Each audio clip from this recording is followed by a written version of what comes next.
Hello, my name is Marcus. I'm the compiler of a collection of therapy quotes entitled 1001 Windmills of the Mind, a collection of quotes taken from what's often called the psychodynamic or the psychoanalytic perspective, which long ago, as I understand it, was referred to by some as philosophical medicine, because this perspective seeks to help one face the topic in today's video, arrested development. If the relationship goes wrong between the baby and the mother, the child feels frozen in his feelings. If he doesn't get what he needs at any particular stage in his development, and he's frozen, he doesn't really, he still develops cognitively. He can still get 10 PhDs on the wall later in life. He can still biologically grow and all that.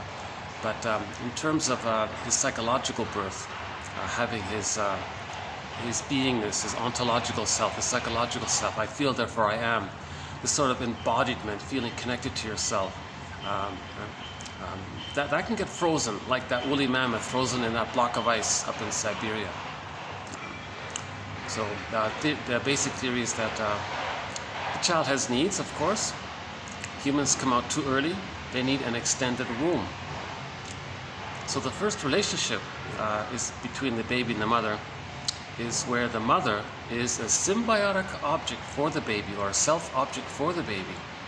So the role of the mother is to provide a social womb, an extended, interpersonal, social womb. Baby feels warm and safe, and the trust is still there. The continuity and the flow, the line with the mother is still there. And theory about that is that the nerves in the breast link in with the nerves in the child, and there's like this little line there. And this helps the child feel that, to pick up the mother's presence. So the mother offers her maternal presence, the line is there, the child feels it. Meaning if the mother sees the child, acknowledges the child's existence even, the child feels that for himself. Right? So this issue about the line is underappreciated by many people. So in the actual womb, the cord, placenta, mother, placenta, so there's a flow there between the baby and the mother. So there's a kind of a continuity and a connection between the baby and the mother. Even though the baby doesn't understand that the mother's separate and he's him inside his mother, never mind. What's going on is that there's him, there's a mother, and there's a continuity of flow between the two. So the mother soothes the baby. The process is able to, through the placenta, help the placenta process, metabolize the baby's waste elimination. And the mother, and again through the placenta, sends down the oxygen, nutrients, food, nourishment, and even the tone of it maybe gets through as well. Right? So some people regard the placenta as the baby's first object, the cord and the placenta. It's relating to the cord and the placenta, not realizing that the mother's sort of making it happen, kind of thing. So that flow, it's unconditional acceptance of his waste. Mother doesn't punish him for sending her his waste, of course. The mother provides unconditional love and nourishment, no conditions. He's fed, he's still developing. Likewise, in the extended womb for the first 4 to 5 months, called the stage of symbiosis, fusion, merging, mother-infant dual unity. So that blissful feeling that the baby felt in the womb, this Garden of Eden, this paradise, this Shangri-La, this Shambhala, this heavenly, he's floating around in this blissed out phase, thinking he's the universe, or he's the center of the universe. It's all about him. Everything is taking care of him. A little king, a little god, so he feels kind of blissed out in this, however we describe this, sense of awe that he's in. Right? So that's the paradise. Babies cannot have paradise lost at biological birth. The role of the mother is to provide an extended paradise called the maternal holding environment. Not just that the baby's held and safe and warm and fed, of course, but through the natural breastfeeding. The line, the nerves in the breast link in with the line, with the nerves in the child, and there's that line, that flow sort of continues through the mother's attunement, because that line helps the mother to be attuned to pick up the baby's signal so she can respond automatically. So the breast is going to metaphorically metabolize the baby's distressful feelings. Okay? And the breast mother soothes and provides unconditional love according to the baby's schedule. Okay? So whatever the baby needs, the mother provides it automatically, just as it was provided in the actual womb. So the attitude of the mother for the first 4 to 5 months is the same sort of attitude that the baby experienced in the womb. So that's the role of the mother, to be attuned, to pick up the signals and reply appropriately. So no schedule, no bottle, no. Again, my disclaimer: I'm not a I'm not a doula, I'm not a midwife, I'm not a doctor. So barring emergencies and special exceptions, the baby's directly handed to the mother to preserve the continuity. The cord stays, the placenta stays. What's the big deal? They'll come out a day later or 2 days later. The placenta can sit, if it comes out a few hours later or whatever, it can be put in a bowl and it can sit on the bed beside the mother. The cord is still there. Okay, it looks messy, so what? But the cord, that's a part of the child. That placenta belongs to the child. That's his soul animal, like that's his spirit animal. That's his first object. That's his mother in a way. Like that's a part of him. It's like his organ or something. Not really, but and the cord. A more vivid way of saying it is the cord is still pulsating. It's still alive. What are you severing that for? It's still sending oxygen and nutrients to the child. So ease the transition. Just let the kid have the cord there for a day or two. It'll come off naturally on its own accord. So now when the baby's biologically born, he's placed on the front of the mother. Now he may latch on and start suckling immediately. He's expecting the breast there. He's even looking for it. He has this innate knowledge and expectation to start suckling and nursing right away. So we don't want that broken. Now they say it's okay if there's a little delay, the baby will find it on their own. One quote said the baby was placed on the front near the nipple, and he actually moved around, and he found it and he started suckling. Now again, we're talking about a normal, natural lotus birth. It's called a lotus birth. Baby, cord, placenta looks like a lotus, right? The baby's the flower, the cord, the stem, and then the placenta is like the root in the water of the lotus flower. Right? Beautiful flower, the lotus, by the way. Very beautiful, right? Yeah. So the child ideally should be given a lotus birth, natural childbirth. Now Klaus and Kennel make a huge point here. At the moment of biological birth, the mother produces lots of hormones to help the baby bond.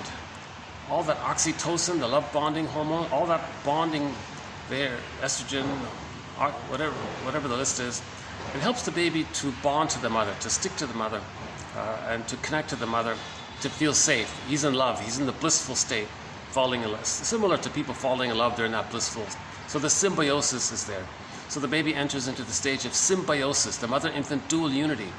Okay, so he's still in this blissful floating state like he was in the womb. It still continues. And now at the moment of biological birth, the mother produces all of these hormones that helps the baby, but it also helps the mother it kicks in for her the ability to have that line with the child, because the nerve endings, as just mentioned, link in with the child.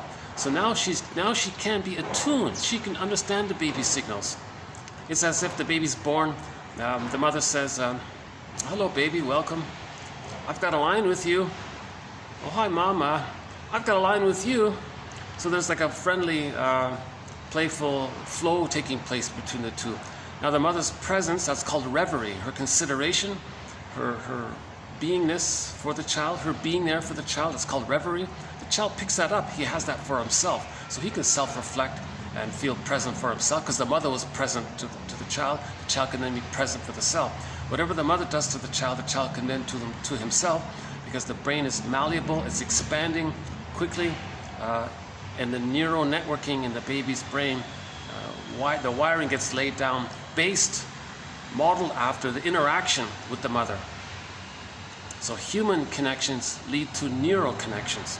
So the quality of the human connection with the mother is going to lay down the quality of the neural connection. So in other words, if the mother soothes the baby, the wiring is laid down. Later on, it's set, it's the template, he can soothe himself. If the mother doesn't soothe the baby, if the bottle's there, misatune, malatune, all of these shaming activities, baby's emotionally hungry, mother says, oh, I guess he's physically hungry, just give him food. No, you didn't get it, mother. I don't know, what do you want? But baby says, well, I'm physically hungry now. No, it doesn't. The schedule says you can't eat now. Oh boy. But baby says, I want the natural you. Well, you know, I like having this appearance because I want to taunt the men at the office. Oh my God, a very selfish shaming activity. And we had a quote about that. The husband said to his wife, why aren't you breastfeeding? What are you doing here? Why are you giving the powdered stuff? Oh, well, I got a grudge with the men at the office. I want to have power over them. Because she noticed that having that sexy appearance, gave her a lot of power, and she was drunk on that kind of thing. The husband said, you're going to sacrifice the emotional health of our baby and let him suffer and be greedy and envious and hateful all of his life just so you can have a little, because you have a grudge with some guy at the office or something? You know, so that's some mothers are, you know, that mother in that example, maybe it's because she didn't get the connection with her mother. So she's in battle with her mother, whom she projects onto the world, the people at the office, and is still battling it out with the proxy representations of her mother. So the people in the office are seen as unconscious symbols for the mother reincarnated in those people in her fantasy. She has arrested development. If that mother is traumatized, we repeat. Okay? So if that mother didn't get a secure attachment style, she's angry by that.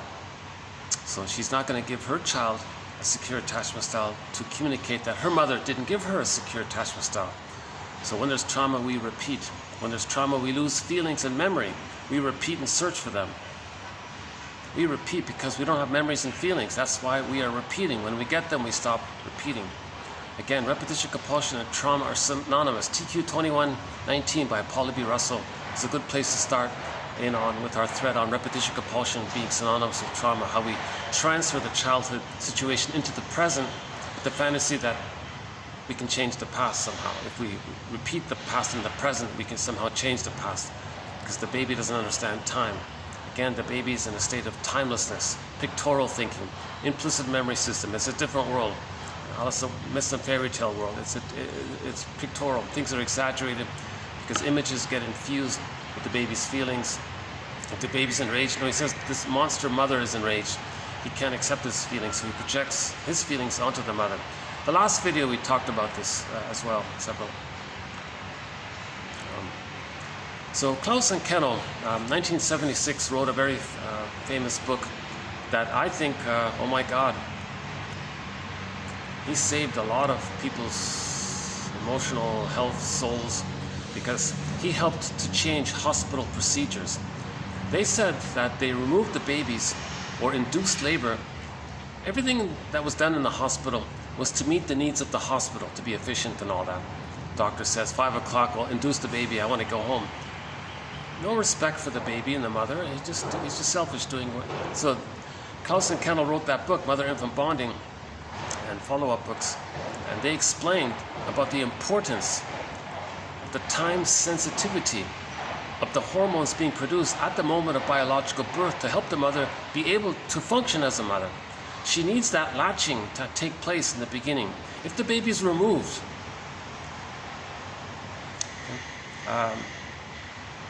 first of all, the baby feels, where's mother? He feels betrayed by his mother. He feels scared, where's mother? But at the same time, all of those hormones that the mother produced when she was in this blissful bonding state, baby's not there, ready to bond, baby's away, her hormones are dissipating. It's kind of like when someone breaks up, when they're in love, they break up, the hormones dissipate. Now you're kind of sad. So if the baby is returned a few minutes later, the mother's already kind of sad already. They lost that time-sensitive moment. She may get out baby. She may reject the baby emotionally. Just like in the animal kingdom, I don't know, like some mothers reject the offspring in certain situations if the timing is too late or something. So it happens, mothers can do it as well. I forgot the exact quote about that. About a month ago we did that quote. So in other words, if the hormones are dissipating for the mother because the child didn't bond and the child was put into another room, right? Very shaming activity. Why would someone do such a horrible thing? Why separate the baby from the mother? Why do that? Well, they have a theory about that, which we won't really do now here in this video. Tell you the truth, this video is going to be a lighter video. Yeah, I feel like I'm going to need to take a little break. I've gone pretty much straight for 6 months, 2-3 videos a week. And I feel like after this video, I'm going to take a little bit of a breather. The last 3 videos, it kind of took a lot out of me. The one about passive aggressiveness. That was an emotionally challenging topic. I feel like I want to really understand this topic a little better. Okay, hold on a sec. Luckily, my favorite spot here is available. No functions taking place here at the moment. And thank God the thumping sound is off. So I should be able to sit here for another hour. Yeah, I appreciate this venue here. Wonderful, wonderful hotel complex. Friendly atmosphere. It's Monday afternoon here, 1:30 p.m. on a Monday. So it's kind of mellow around here. So in terms of content, this video might not offer too many specific insights. The last video wasn't bad, I would say. If you're watching this and this is your first time to watch this, stop the button here, stop and watch the last video. Or watch something like TQ 2499, that's a good place to start. Or 2500 about the climate issue. Or the greed videos. Go to the video marked 2489, that video, plus the 6 prior to that one, for a total of 7 videos just on the topic of greed. Wow, that's something. I think another good batch of videos, TQ 2435-9 on falling in love. Interesting one. You know, those 2 sets, the falling in love video series and the greed video series, that's, I think, some of the best material here. Again, I'm talking about the quotes. If you click the more link, you'll see all of the quotes posted below. So just to clarify, 1001 Windmills of the Mind has maybe overall close to 10,000 quotes by now. But what you're seeing on YouTube is sort of the best quotes. So we now have over 2,500 of these best of the best quotes. But the complete file through the coffee page, www.buymeacoffee.com/psychoanalysis, for a donation of any amount, basically. One can get basically an encyclopedia of soul repair from the point of view of psychoanalysis. And it's approaching that, it's pretty close. We cover well over 50 topics in this area. Every major defense mechanism is covered. Psychoanalysis of myths and fairy tales. Religion is jam-packed with psychology. Greed and envy we talk about. Emotional eating, the body bears the burden, psychosomatic issue. Repetition compulsion is another major one. The issue of symbiosis. Margaret Muller's theory about the psychological birth. Melanie Klein's theory about the positions, that's a key one there. All of the major defense mechanisms, like the splitting defense. And then there's the grandiosity, idealization, devaluation. Of course, projection and projective identification, reaction formation, rationalization, and so on.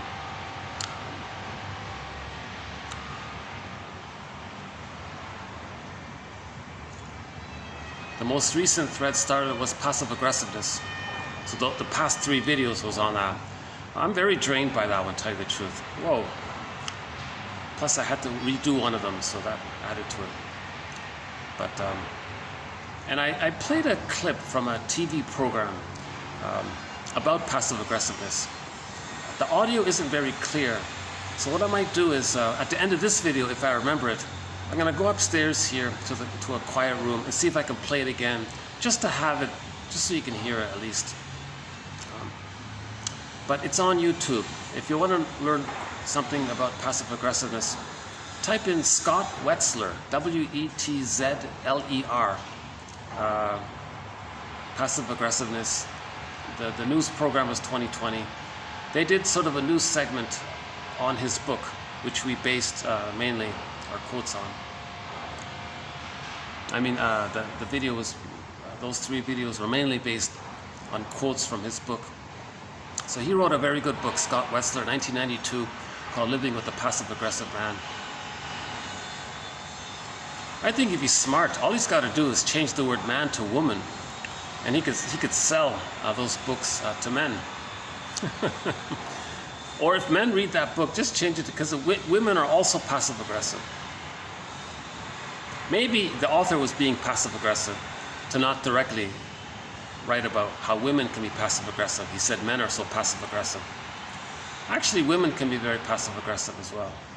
It's both. It's equal to both. Maybe it does lean more on. No, it's hard to say. We don't know. At the end of that news clip, the host and the hostess kind of argued about it a little bit. So passive aggressiveness, yeah, interesting topic. It's sugar-coated hostility. As a child, the person couldn't express any feelings. They were punished for doing so. They feel this kind of anger about that. Later life, they feel safe. They express their anger. They're afraid to make I statements. They're afraid to be vulnerable, and rightfully so. They're afraid to express their anger in a unclean way or an aggressive way or something. So they express their anger indirectly. You know, being late. They're doing it on purpose because it frustrates people. Procrastination, making up excuses, becloud, confuse, deflect. Misleading, you don't give the complete omission, you don't give all the information. You do whatever it is you think may upset the person. Because the person in passive aggressiveness basically had a very controlling, demanding mother. They see her onto the world. If anybody in the world wants something, they're going to say no. But they don't do it directly, they do it covertly, sneakily, through passive-aggressive ways. The result is other people end up being angry. He doesn't mind that, because then they're the proxy for how he really feels. So he gets sort of a secondary gain by it. He expresses the anger finally. Others express it more overtly. He's afraid to do it. So he's still dependent on his mother. He still needs his mother. He didn't achieve the psychological birth, and he hates the fact that he still needs the mother. So somebody in the present, if he has a boyfriend or girlfriend, and he needs them, at the same time, he resents that. He resents that he needs the person. So he's operating out of memory of when he still needed his mother's love in order to be psychologically himself. He's still in that place. He's frozen. The woolly mammoth, he's frozen at that place. So he's going to interact according to that memory. So the partner is going to be emotionally seen as the controlling mother, but now they're going to be a little more active in saying no to her through passive-aggressive ways, not showing up, not doing what you want. So whatever the partner wants, they're going to create some kind of problem. They're going to make them be at fault, or twist things around, mislead them, confuse them, take advantage of their trust. Whatever it is, he wants to block, resist the mother. He's basically saying, back off, mother, I think. So we talked about in the past videos, passive aggressiveness. So the last video wasn't too bad, I thought, actually. I was in a mellow mood, so I think my delivery in the last video was maybe one of my better ones.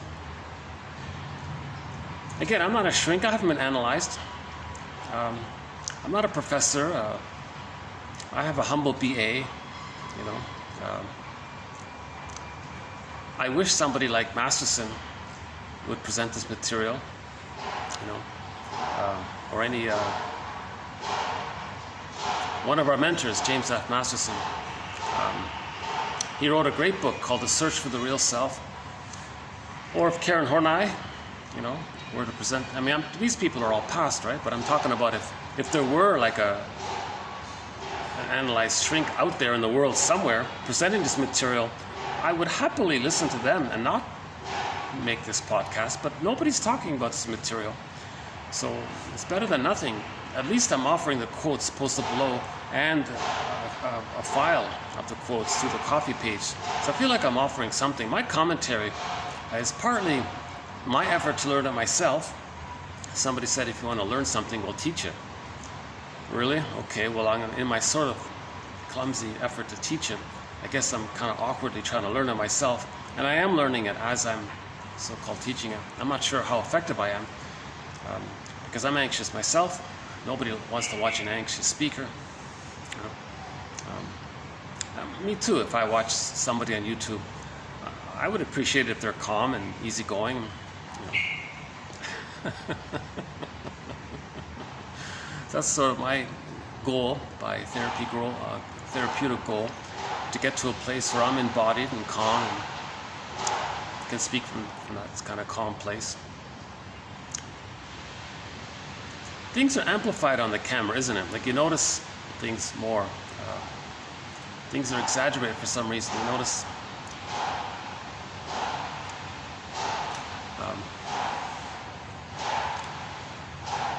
So, where are we here? One second.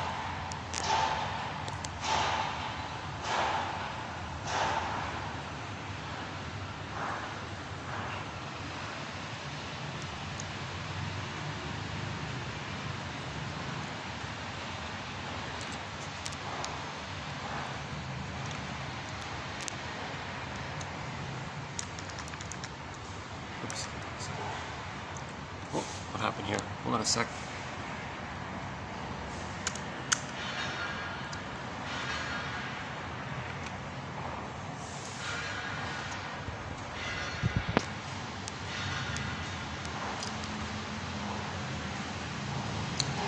Okay, so we were talking about Klaus and Keogh, and they helped to change the hospital procedures. They've changed things immensely in the hospitals to give more respect to the mother and the baby. So they're not inducing labor now just because the doctor's in a rush to go home.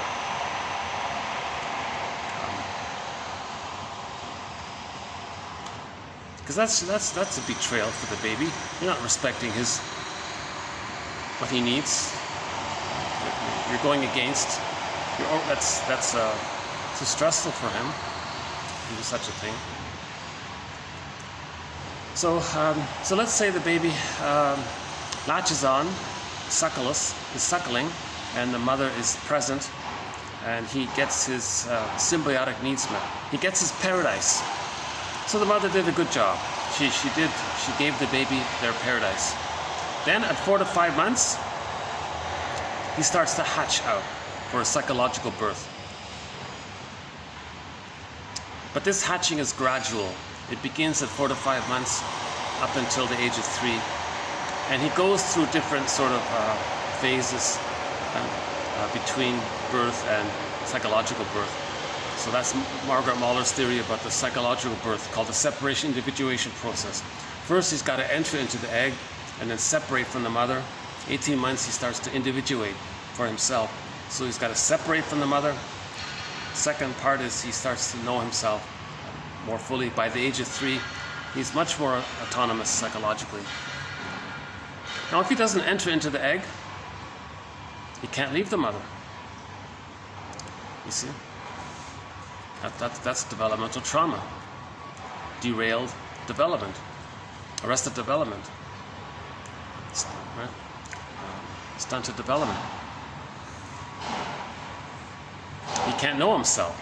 If he can't separate from the mother, he doesn't get to know himself. If he's still stuck with the mother, the more her love is unavailable, the more the baby needs her. He clings to her, sticks to her, even becomes like her. He's clinging to her. Psychologically, inwardly, they're married. It's fused there. That's the story of Jocasta. The mother marries the kid. Psychologically, the outer myth describes the inner. In the inner world, the representation of the mother overwhelms and pinches upon, exploits the representation of the self, and they're fused like that. That's the wedding there. That's a trauma. It's not supposed to be like that. The person can go through life dysfunctional.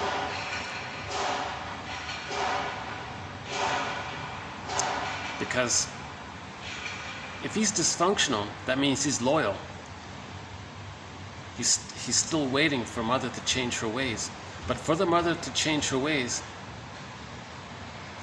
the child thinks it's his job to make her to be a good mother, to do so. The child believes in the womb he's a little god, he creates everything, he's the universe. So when he's biologically born and his paradise is broken, he thinks he's got to fix himself or what's around him. He thinks everything is him. He's the universe. He's got to fix the universe kind of thing. So he tries to fix the mother. It fails. He thinks he's defective. He's flawed. There's something wrong with him. Now he has unconscious shame. That's related to his identity. Insult to injury. He's got to, for the sake of feeling safe to feed safely, he's got to hallucinate that the mother's a goddess. To account for that, he thinks, well, because he's defective and because he's no good, that's why he couldn't save the mother. So he did something wrong.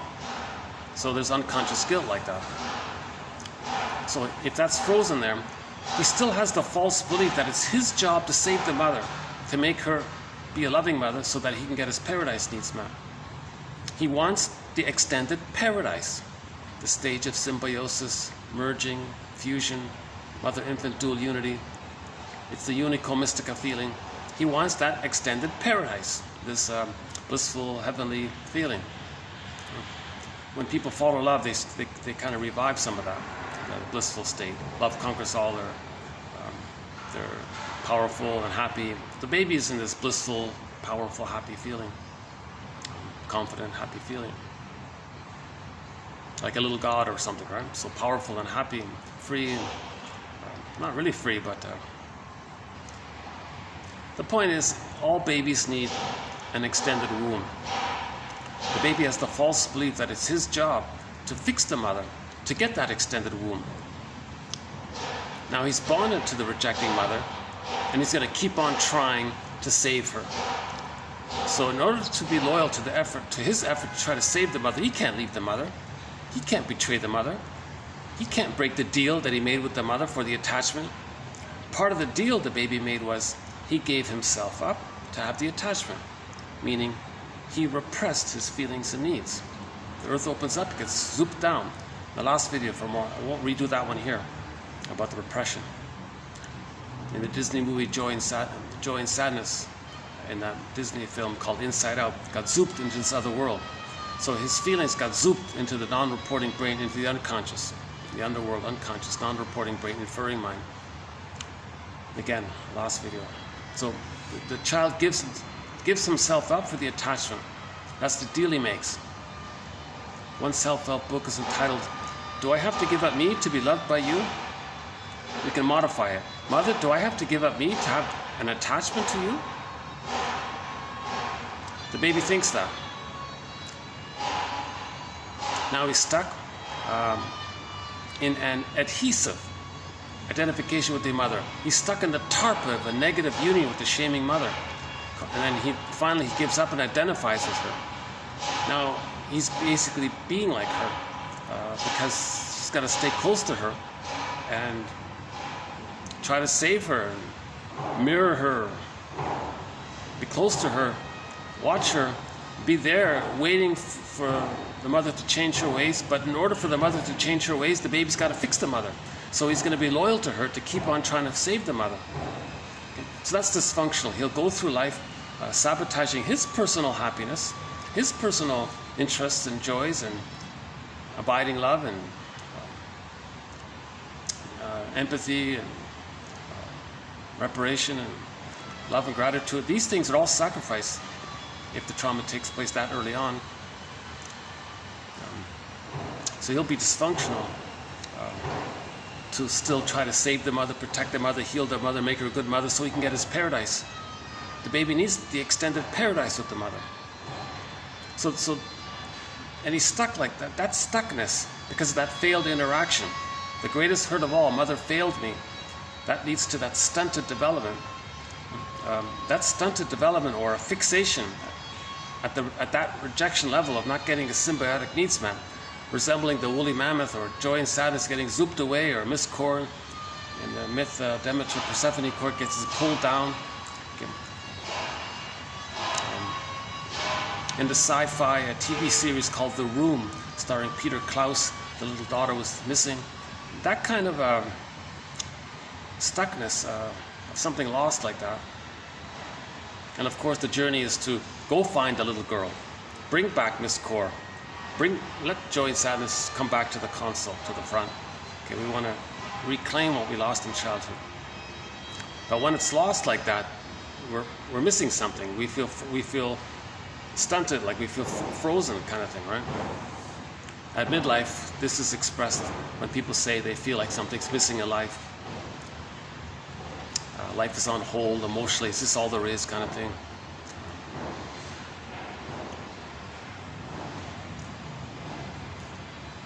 So this stunted development or derailed development or arrested development, due to what's called a strain trauma, relational trauma, interpersonal trauma, developmental trauma. Okay, that means his inner life is frozen like that. The main emotions are going to be hate, greed, envy, grenvy, spite, vindictiveness, schadenfreude, grandiosity. If it's the bully pattern, they emphasize on control because they don't want to experience loss, because without feelings they can't mourn losses. So if they control, that means they're not going to experience loss because they can't mourn loss. They don't want to feel the pain of loss, so that's very controlling. If they do experience loss, there's the contempt or the sour grapes, so who needs you anyways? There'll be a lot of fiery victories, chasing the grandiosity. Now, part of the trauma is that the baby didn't get his needs met.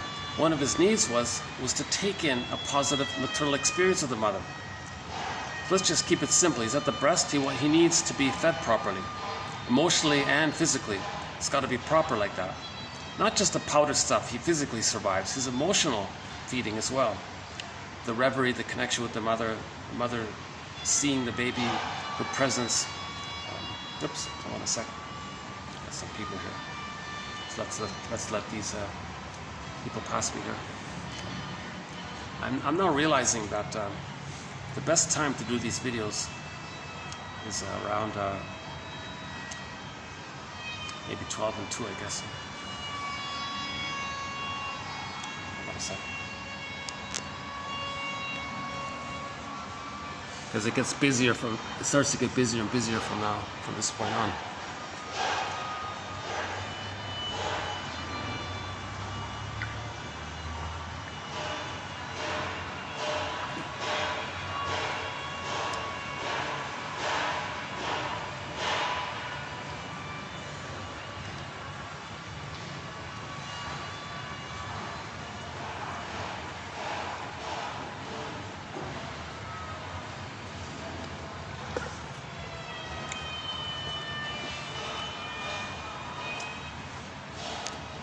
Okay, good, they're starting to make their way.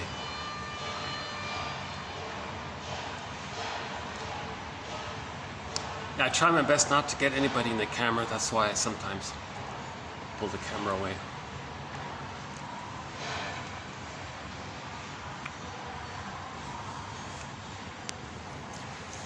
So, if the baby is traumatized that early on,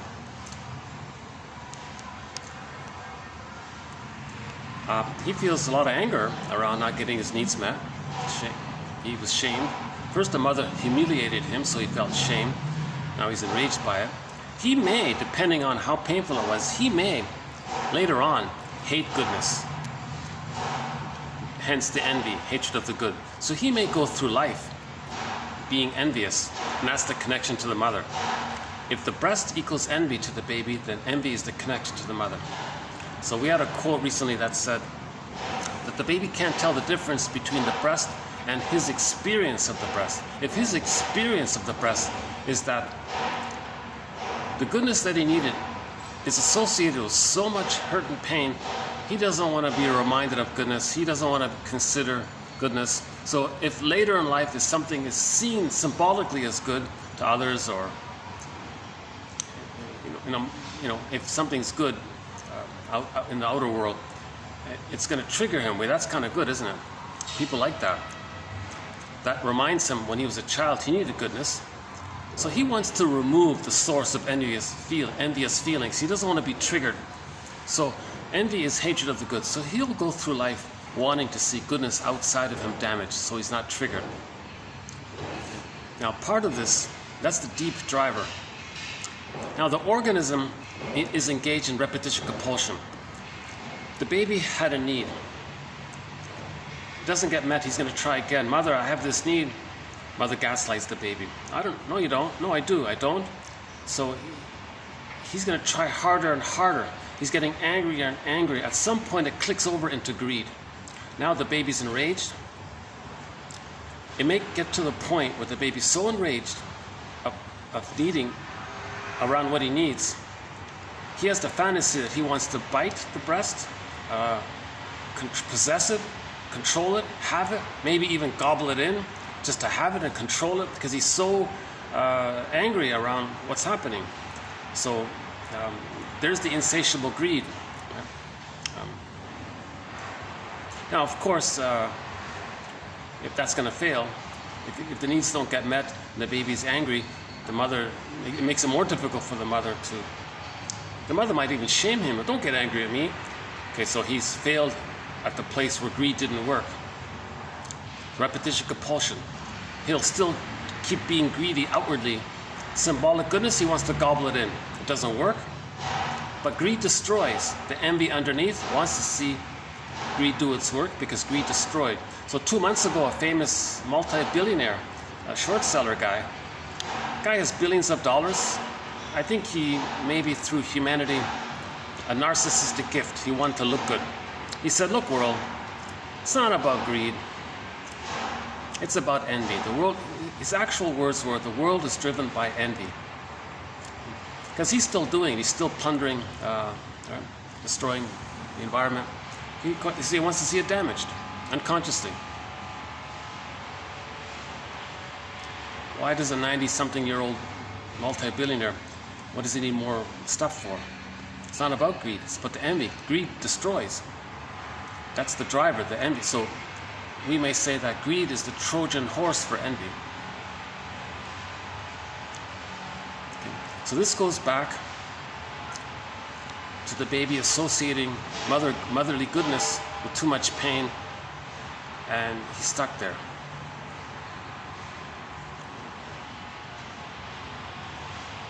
So we talked a lot about this point in the last video as well, plus during the greed videos, TQ 2499, 2500. We talked a lot about this issue of Grenby, how greed is just a tool for the envy, that it's more about envy. Envy, hatred of the good. They don't want to see good. So Iago is a good example, that Iago character. He's a passive-aggressive bully. He uses bullies as proxies for himself, so the bullies damage.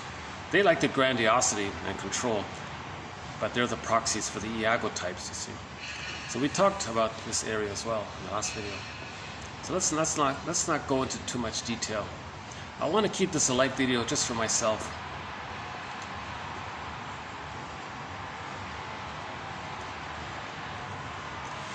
So, stunted development. A person's meant to evolve out of the paranoid schizoid mode of experiencing. So again, with trauma, the baby hallucinates a good breast. denies the bad breast. That's the splitting mechanism. Either or thinking, all or nothing thinking, goddess and demon in the imagining. That's the splitting mechanism. Okay. Now it's paranoidish like because his rage he projects onto the breast and says the mother's enraged. The splitting is unreal. No, the mother's one person with two sides, but he can't see the two sides. The baby can't handle the ambivalence.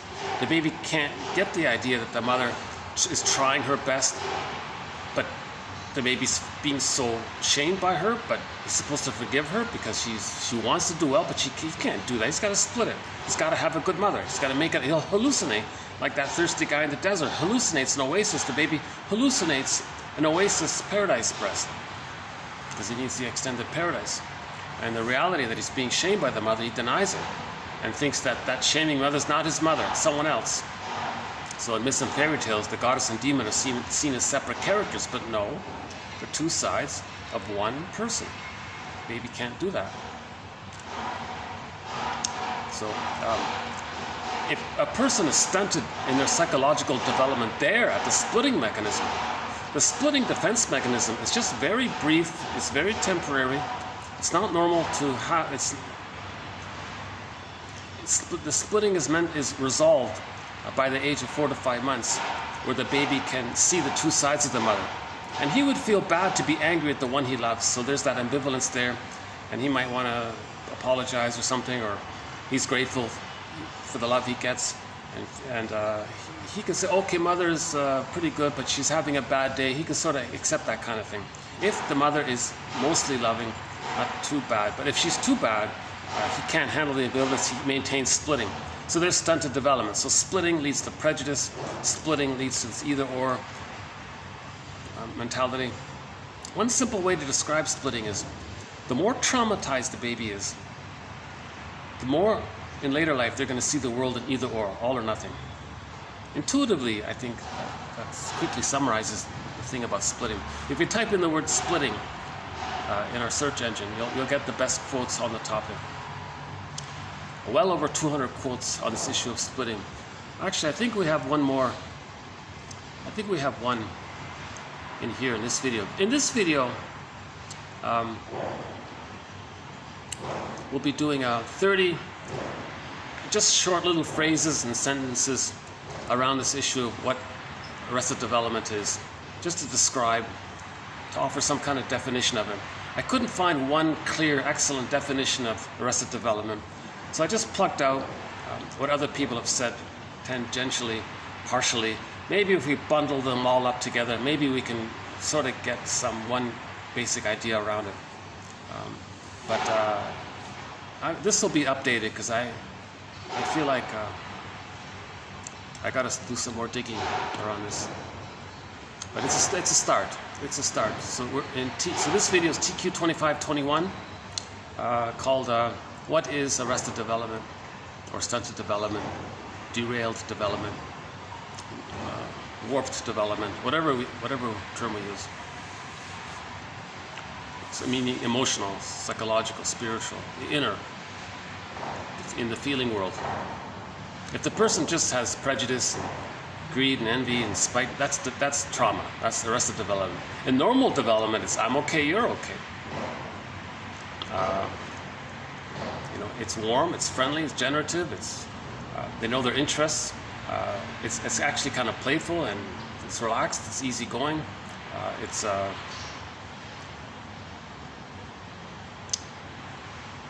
as an elder, they're generative, they give back, they have gratitude in their lives, so they want to share for the next people, for the world, right? They want to share. That hedge fund guy, the 90-year, he's just still destroying. He's just enraged at seeing goodness in the world, because when he was a baby, what happened? He stuck there. He never sat down and talked to somebody and free associated and went through the mourning process to get to a place where he can forgive his mother for what happened. He never forgave his mother. So the conclusion is, forgive your parents, heal yourself. Okay? See the truth about the parents. Again, the truth will set you free. The most painful truth is that mother failed. Mother failed. She failed to provide a secure attachment style. As we were saying in the last video, once when that idea sort of sinks in, then we become a detective to understand why she failed, what's going on with her. If the mother had stunted development, that's trauma. She's going to replay what happened to her to see if in her fantasy that through the replaying of what happened to her, she can undo the past. So she may use her child to represent her lost innocence, shame her own child, to communicate how her mother shamed her when she was innocent. She's replaying it, intergenerational trauma. So, and it's a compulsion to get back our feelings, get back our identity. It's psychic pain, so there's the compulsion. We want to get out of this pain. So repetition compulsion, it's kind of automatic because we don't want to be in that pain. No organism wants to be in. There's this innate drive for healing. So it's a desperate, it's distorted, it's gone awry, it's hurtful to others, hurtful to his own child, but she's trying to manically do something to communicate it, to replay it, to undo it. So she's replaying and repeating, and she may cast her child in the role of her childhood innocence, shame her own child to replay how the mother shamed her. You know, she may go through life goading people to reject her, to replay how the mother rejected her. So it can take different forms.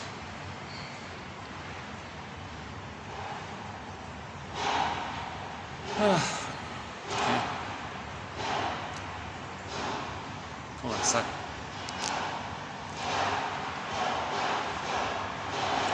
Should we just take a quick little 2-minute stretch here? Hold on a sec.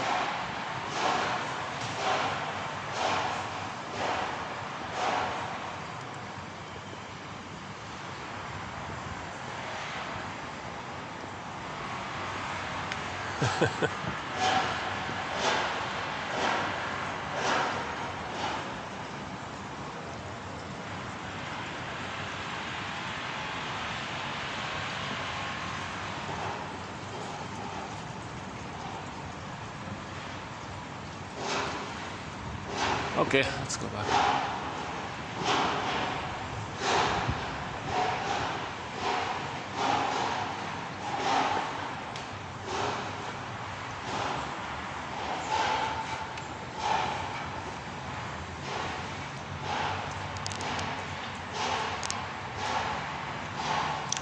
I always have this wish that I could somehow cram it all in. If I could get all these ideas in one sort of,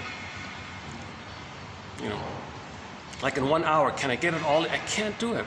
And I feel like I'm missing, because every idea links to another idea, and I want to make it coherent. And I feel like each video I'm just offering little fragments. I am not that articulate enough to, I haven't reached that level of smooth articulation to present the threads yet. I'm still trying to weave the basket. So psychoanalysis, looking for an egg in a basket that's missing. Okay, so we want to build the ego, the knowledge, the basket, the awareness. Then the feelings can come back in with the knowledge, because the knowledge makes us feel safe. Then the feelings can come in. So back to stunted development. If the stunted development takes place before 4 to 5 months, okay, the bully pattern, the Iago pattern, the lower functioning BPD pattern, the lower functioning passive-aggressive pattern,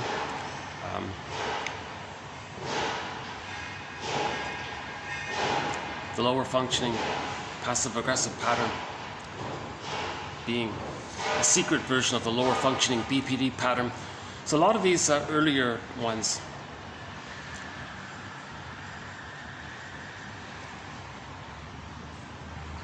so when there's stunted development, that's trauma. When there's trauma, we repeat the interaction with the mother symbolically with others in the present and do a staging thing, like a casting thing. And we're gonna like enact the past in the present, using others as stand-ins to replay the past with the fantasy that we can undo the past, change the past, get a better past, get the needed past. It doesn't work. You can't do it. Nobody in the present is the breast mother. There are no time machines. No friend can pick up your signal, invent a time machine, take you back, give you what you need, hop back, and you get the love that you needed. No partner that you fall in love with can be the needed parent that should have been there, and so on. So stunted development means trauma. When there's trauma, we repeat. We repeat because we're searching for memory and feeling.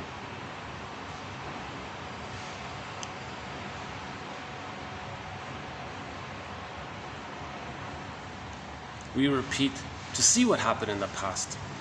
We repeat to know what kind of mother we had, to know how it felt being with that mother when we repeated. One therapist said to the client there, you know, you're showing me what kind of childhood you had. You're showing me what kind of mother you had because you're acting just like her. And how I'm feeling, I think that's what how you felt when you were with her, but you couldn't feel it, and you're inducing me to feel it. You're trying to get me to feel what you couldn't feel. So you're letting me know what it felt like having the mother that you had. It's something like that. So it's a communication. Repetition compulsion is a communication of what happened. It's like a mirror to see what happened. That's helpful, because if we're aware of it, then we can, now we have options, so we can make healthier choices. We're not in this compulsion to repeat something. We played the song Crazy yesterday. Maybe we'll play it again, at the end today as well. Why don't I just run through these quotes? These are general quotes. I'm giving myself a little bit of a break this time. These are on the vague side. But it's okay. It validates that the existence of the idea that there is such a thing as stunted development, that it does exist. Anybody who thinks in terms of I'm okay, you're not okay, that's stunted development. Because when somebody says you're not okay, they're talking about themselves seen onto others. They've identified with the aggressor who was hallucinated and he's seen to be okay. Took that as their identity, and they say they're okay. Okay, babies think they're God, so when they do that, that preserves the lost glory image of them when they thought they were a little God. It's ironic because the baby wasn't a God, but the baby maybe thought that, and later on the person's chasing that image that he had. So there's your narcissism. It's all about them. Part-object relating, useful, fine, not useful, who cares? Either or, all or nothing. Splitting is still there. The baby is still in this utilitarian mode where he's just receiving. The placenta takes care of his waste, still sends in the love. Breastfeeding time, mother metabolizes the baby's distress, provides soothing and love. The baby's still in that receiving mode. He's not giving back saying thanks mom or oh, sorry mom. He's not in there. He's not there yet. But if he's traumatized in that early stage, he's still operating from that mentality onto others. So others are just seeing, well, you're going to be useful, fine. And his waste, his hate, his cynicism, that's his discharge. Others are supposed to process it for him. He doesn't care about the effects because he's not there yet. He hasn't reached empathy, or the more advanced emotions take place when he differentiates from the mother. If he's still fused with the mother and he's trying to get out, the main emotions are hate, rage, abandonment, depression, greed, envy. He's still very angry like that. That hostility is a sign of arrested development. I think we have one quote here that says that. Let's start off with that one here. Hold on a sec. Where is it? What does it say again? Hostility.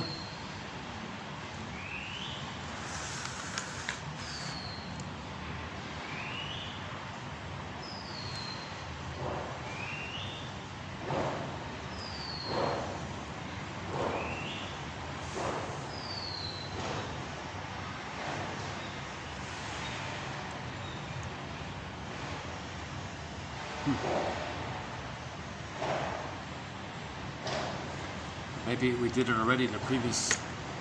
Oh, I think we did it in the last video. Yeah, I think we did it in the passive-aggressive video. It was in the last video, that one, about the hostility. Yeah, last. Okay, let's just begin with this video here. Some of these quotes are not too bad, so let's just see how it goes here. Okay, clients often speak of the dread of a profound isolation in giving up their neuroses. Dysfunction is not merely a state of aborted or frozen development, because there's your stunted development, arrested development. He called it aborted development, frozen development. It becomes a cocoon, actively woven out of fantasized ties to significant others. So there's the loyalty. He's going to maintain this loyalty to the rejecting mother. There's a fantasy tie there. He's going to keep that tie there because he can't leave the mother. he's too afraid to separate from the mother because he never got the love foundation to feel safe enough to leave the mother. And he's frozen at that place. So he develops like this cocoon there called the tar pit of a negative symbiosis between him and his mother, and he's wrapped up like that. So there's the image in the White Bear King Valamon might be if that boar queen married that prince. Okay, so there's that cocoon there, that painful negative relationship. So there's a stunted development where dysfunctional means still being loyal to the rejecting, shaming mother, waiting for her to change her ways, waiting to fix her. Okay, so you're in this little cocoon, he says here. You're not free. You haven't achieved emotional freedom from your mother. Emotional freedom, emotional liberation. That's when you're loved by the mother, and then you have it. But if you're stuck there, you're not emotionally free. That's why the person's angry. Dysfunction is not only still trying to save the mother, protect the mother. Dysfunction is not only that, it's also a state of frozen development. It's also a kind of connection to the mother, a cocoon, an attachment. It's an attachment to the rejecting mother. The baby must attach, he must bond. Okay, so if the baby's experience at the breast is envy, that's his cocoon, that's his attachment. So he'll think envy is good because that's his connection to his mother. The baby must bond to the mother. No baby can make it on their own without a mother. They must bond. And if mother means envy, not love, but envy, he doesn't leave her. He's stuck there. So he maintains the tie to the fantasized, rejecting mother by being envious. He may be directly envious, or he can do it passive-aggressively, like Iago, spreads rumors against others and sees things outside of him damaged, because he doesn't want to be reminded of goodness. He doesn't want to be reminded of how once upon a time he needed sweet, good love from his mother. He doesn't want to see that. It's too triggering, it's too bothersome. So to not be triggered, if there's nothing good out around him, then he's not triggered. So he feels some relief by that. He doesn't want to be triggered. So envy is hatred of the good.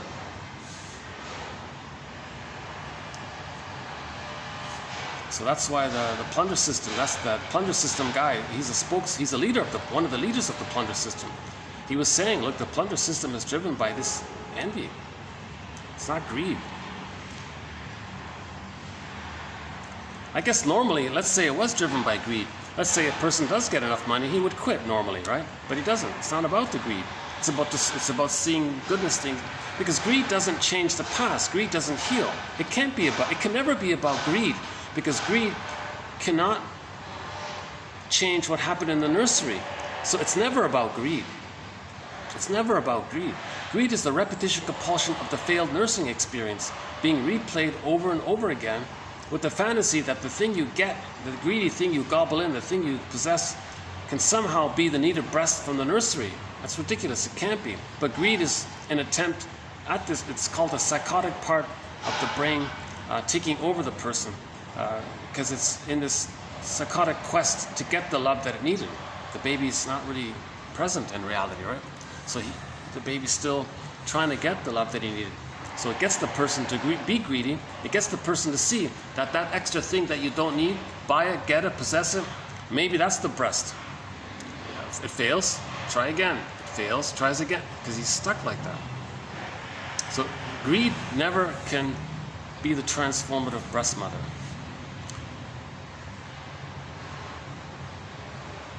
Again, the infant's in a state of infinite mourning. It's timeless. There's no time. It's infinite. So the thing you get, it doesn't work. So that's why it's insatiable, because there's no time. It's just constantly in the now. And whatever greedy thing you get, it doesn't change. So the fantasy might be, let's say somebody got the extra thing that they didn't need. Let's say they're not physically hungry, so they buy a box of cookies. The driver is, the compulsion is, maybe that box of cookies can magically manifest a time machine. The cookies and the purchaser hops in the time machine. They travel back to the nursery. The box of cookies morphs into the good mother that should have been there. provides the proper maternal experience, the feeding, the reverie, the soothing, the loving responses, the witnessing, etc. and so forth. Provides all the wiring gets laid down. They hop back in the time machine. They come back in the present. Okay, the cookies are there, and the person felt loved as a child. He doesn't need the cookies anymore because he can soothe himself. Now, the thing about cookies is that it tricks the brain to send the person serotonin. The sugar, salt, and fat overstimulates and tricks the mammalian part of the brain that the person is safe, so the person gets a blip of serotonin, meaning the chemistry of safety, serotonin. So they get a blip of that. But that's why they may jump for the cookies. They're greedy for the cookies. They gobble in the cookies or whatever. The muffins or whatever the comfort food is.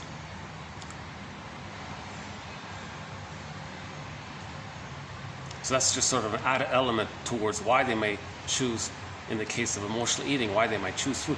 Or it could be a possessive, a thing you buy. You don't need that, a trinket. But you think, well, that trinket, you know, it's good. Maybe it can be good. No thing you possess something that you don't need, but you want to have it. It gives you a blip of serotonin, but it doesn't take you back in the past to give you the wiring and the memories of having been soothed by the mother, which then means that later in life, had you been loved, if you feel stress, you can soothe yourself because you had the experience of having been soothed by your mother, right? So nothing can offer that. So greed cannot change the past. Greed cannot. A person can have 20 lifetimes being voraciously greedy. It can't change what happened originally in the nursery. Edmund Burglar, one of our mentors, says, as usual, the answer is in the nursery. Look to the nursery.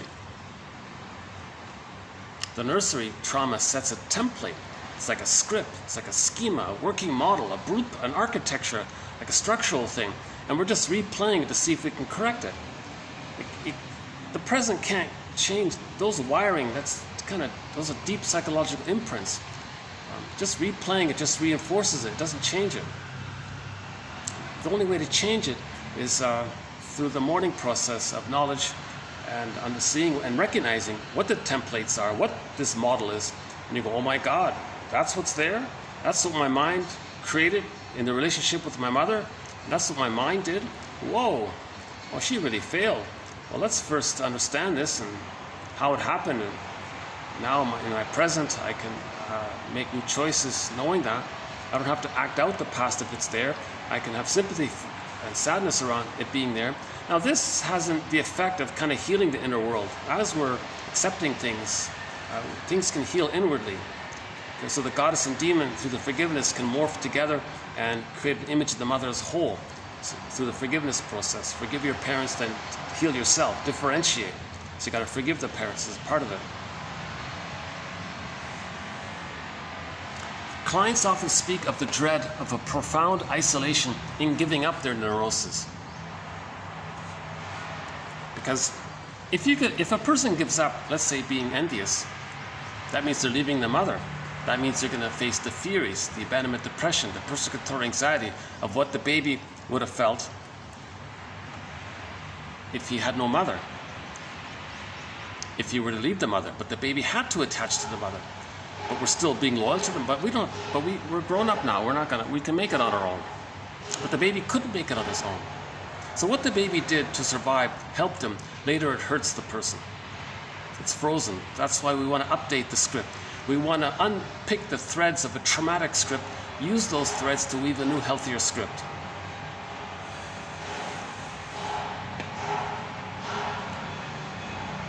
Aborted development. I didn't notice that. I just noticed that. Aborted development.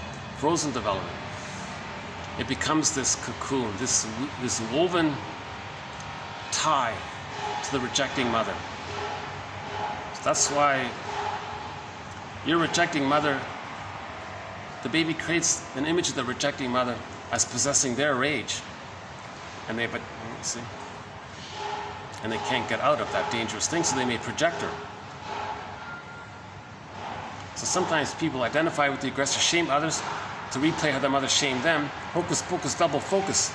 As they shame the other to reenact how the mother shamed them, they are reminded of how the mother shamed them. Now they feel badly of what happened in the nursery. Hocus pocus, double focus, the boogeyman image, they just fly it onto the victim and say, look how dangerous they are. So they're still being loyal. They're maintaining that cocoon tie to the frustrating mother. Okay, they're married to mom. That's when the prince marries the boar queen. The next one here. As a result of maternal unresponsiveness to the infant's needs and a maternal interactive style of impinging on the infant's true self becomes exceedingly hidden, while a false self is defensively developed and presented to the world. As I understand it, the false self, if the child's true self is so squelched and he's wounded, is vulnerable, they see it onto others. Now the mother hated it, so now they hate others who see. So when they see vulnerability, sensitivity, woundedness, frailty, someone's disadvantaged, someone's hurt, they hate it. These are the people. This is the toxic. These are the people that say, oh, they hate weakness. They hate this. It's very triggering to accept someone who is disadvantaged or hurt, because it reminds them of how hurt they were as a baby and how pained it all is. They've identified with the aggressor because they thought the mother hated the baby's own weakness and vulnerability and sensitivity. So when they see their own vulnerability onto others, so when they see someone who's vulnerable, weak, disadvantaged, they automatically project their woundedness. They see their woundedness onto them and then hate them to replay how the mother hated their woundedness. So that's the false self doing that. Identification with the aggressor is the false self. Now, they think that the mother is all good. They made it up, right? They've identified that as their identity. That's the false self. Plus, you blur it in. All babies think they're little gods. That's infantile megalomania, the glorified self, the idealized self, the ego ideal. The ego ideal is this image of that they're so perfect that they could save the mother and get the paradise. They're chasing the ego ideal or the glorified self, the idealized self, infantile megalomania, primary narcissism, the state where they thought they were a little god and there was paradise with the mother. They're still chasing that concept of themselves where there was paradise with the mother. They're still chasing that because they're still searching for the paradise. Okay? So this pursuit of the glorified image of themselves as being a little god, that pursuit,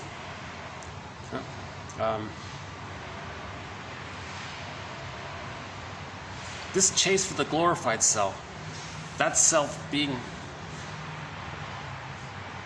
a fantasy,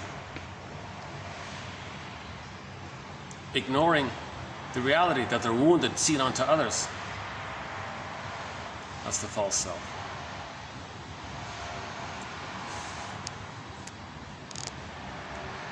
Karen Horney talks a lot about that. Let's leave it for Karen Horney to explain that one a little bit better. Okay, next one here. Brandchaft, 1993, described the developmental derailment resulting from an enslaving tie to a shaming object. In derailed development, the self cannot round itself off. Yeah. So there isn't any kind of positive feedback loop. There's no positive feedback loop. Baby had a need, mother supplied it, the wiring gets laid down. There's a positive feedback loop. Okay? That builds a self-esteem. When the mother sees the self of the child and accepts the self of the child, okay, now he can accept himself. That builds self-esteem through the positive loop there. If this is derailed, if this doesn't take place, then he's enslaved to the shaming mother. Similar to the cocoon one, to the fantasized tie to the significant other. Similar idea here. He's stuck in the tar pit of a negative symbiosis with the shaming mother. That's developmental derailment. An over-attachment. Again, the more the mother's love is unavailable, the more the baby needs her and clings to her. There's the enslavement issue. So he's going to be quite angry by that. Next one here. Individuals who, by virtue of their derailed development, are unable to form mature reciprocal couple relationships, as the other is always needed to plug threatening psychic leakages of self, leakages in the quote roof of heaven, as it were. Interesting poetic thing there. They haven't differentiated. So they don't have the foundation of the sense of self. They don't have their embodiment. If you're not in your body, you're not making sense, literally. So they can't have abiding love, because the other person is seen to be the needed good breast. That's too much psychic leakage. And that person is there to block that psychic leakage. He's projecting way too much. The person is projecting the needed good breast onto the partner.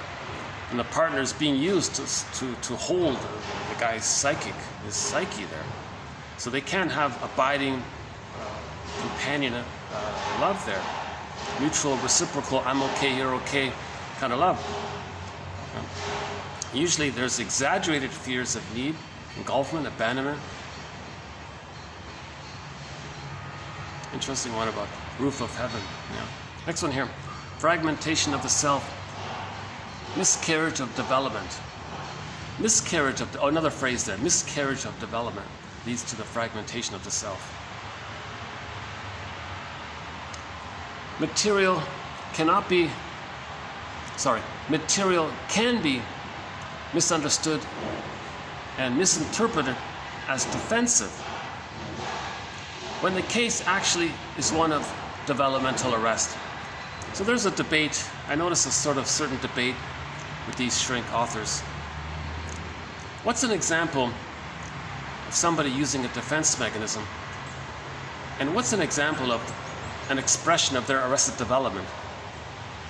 If they have arrested development, they're going to use these defense mechanisms. I don't really see the big debate. But some people think if it's a developmental arrest,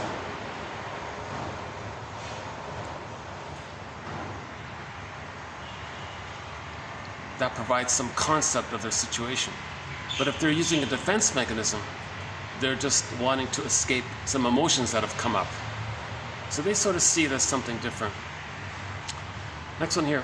It is the repetition of such cycles of projection and counter-projection that keeps such people stuck in a state of developmental arrest.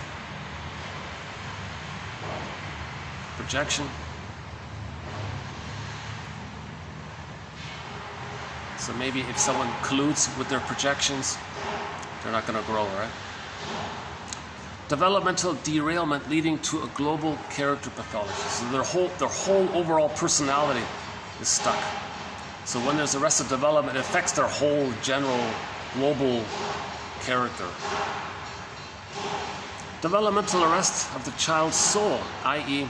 their child's psychological structure and functioning are damaged. The psychological structure of healthy love is I'm okay, you're okay. A constant, like two tennis balls. The mother is whole, the self is whole, they're separate. The client with the narcissistic pattern is afflicted with unpleasant, quote, defensive, grandiose, omnipotent, self, other, fused units, or underlying, empty, aggressive, fused units, which he acts out in the transference. So in the narcissistic pattern, you have the hungry, enraged, empty part self. Okay? So there's the underlying emptiness. The mother is seen as very aggressive. So he feels empty, the mother's aggressive. That's fused. The self is empty, the mother's aggressive. That's one unit. Okay, now it's split off. Another relational unit is a fusion of him thinking he's a little god, infantile megalomania, and the mother is this omnipotent, powerful one. I just idealized, amazing one. So there's your narcissistic pattern. That's why things are so extreme. Grandiose, idealized or devalued. Himself, he may feel empty or grandiose. He feels worthless or he's a god. Other people are seen as idealized or just dangerous and no good. So the narcissistic pattern, so he's describing the fragmentation of the soul. The self is meant to be seen as whole. He accepts various aspects of himself. He accepts the other realistically as imperfect. He's imperfect. He's human. She's human.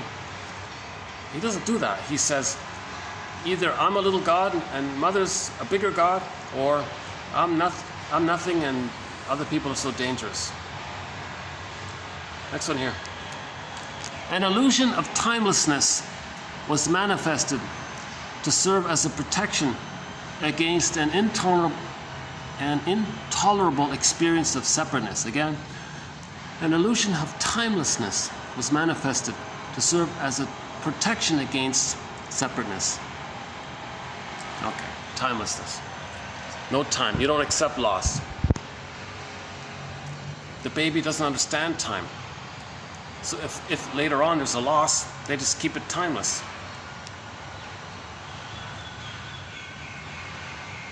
Infinite mourning. They can't accept the loss. That's called complicated grief, aggravated grief, the derailment of the grief process, because they don't have the psychic structure to accept loss. The psychic structure needed to be able to mourn a loss is differentiation.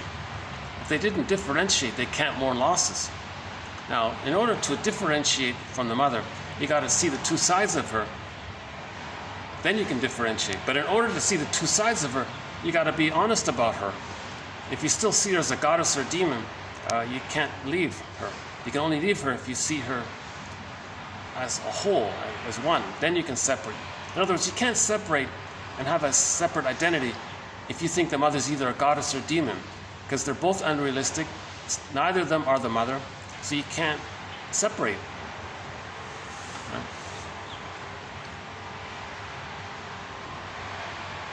So complicated grief is related to pathological nostalgia, this timelessness.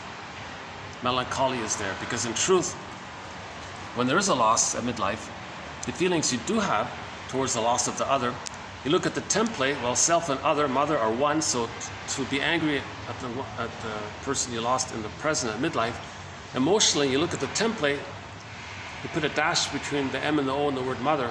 The template is the other's the mother. Now the mother's blurred in with you, you're one there with them. So it's like you're going to be angry at yourself, you're going to be sad at yourself, blame yourself.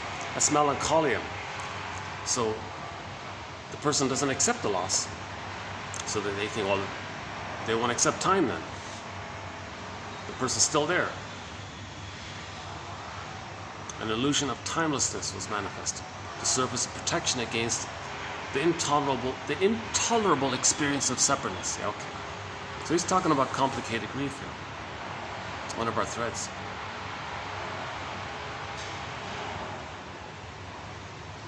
If a person doesn't mourn losses, they go through life, things are going to remind them of the loss. It can have a snowballing effect. The amygdala can become enlarged, EAS, enlarged amygdala syndrome. I don't know if it's real or if it's an approximation, but there's a film called Bob's Enlarged Amygdala, or Bob and His Enlarged Amygdala. It's a comedy film. They talk about EAS in there. So he's going to be hypervigilant, quick to anger, reactive, either or thinking. Like in the Disney movie, when joy and sadness got zooped away, at the console it was just mainly fear and anger at the console. And they don't understand time, fear and anger. The amygdala doesn't understand time. That's the constant now survival mode mechanism. The theory is maybe animals in the jungle, they don't understand time, they're just in the now all the time. Maybe something like that. Not sure about that. Attachment, next one here. Attachment, we'll have to update that one. Attachment alone, without separateness, and the formation of self-object representations, if at all conceivable, would lead to developmental arrest. In other words, attachment is necessary but not sufficient for the achievement of individuation and identity. Yeah, of course. So the baby attaches. That's not the end of the story. That's just the beginning of the story. The baby's got to attach to having a beginning. In the beginning, there's the beginning. That's not the end of it. Now, some babies don't even get that beginning. They don't even get a proper attachment. All right? It's called an insecure attachment style. They don't even get the proper in the beginning. First, you need the in the beginning, the proper attachment. Then they separate. Birth of 18 months. Primary narcissism is dissipated. Then the rapprochement phase between 18 months and 36 months. Then there's the psychological birth, where he's primarily able to function on his own, soothe himself, know his interests, know his identity, be able to mourn, have abiding relationships, know his interests, accept his uniqueness, have his self, positive feedback loop. When he does something from himself, he sees that it's an expression of himself. He feels that it's okay to do so he builds his self-esteem by the positive feedback loop.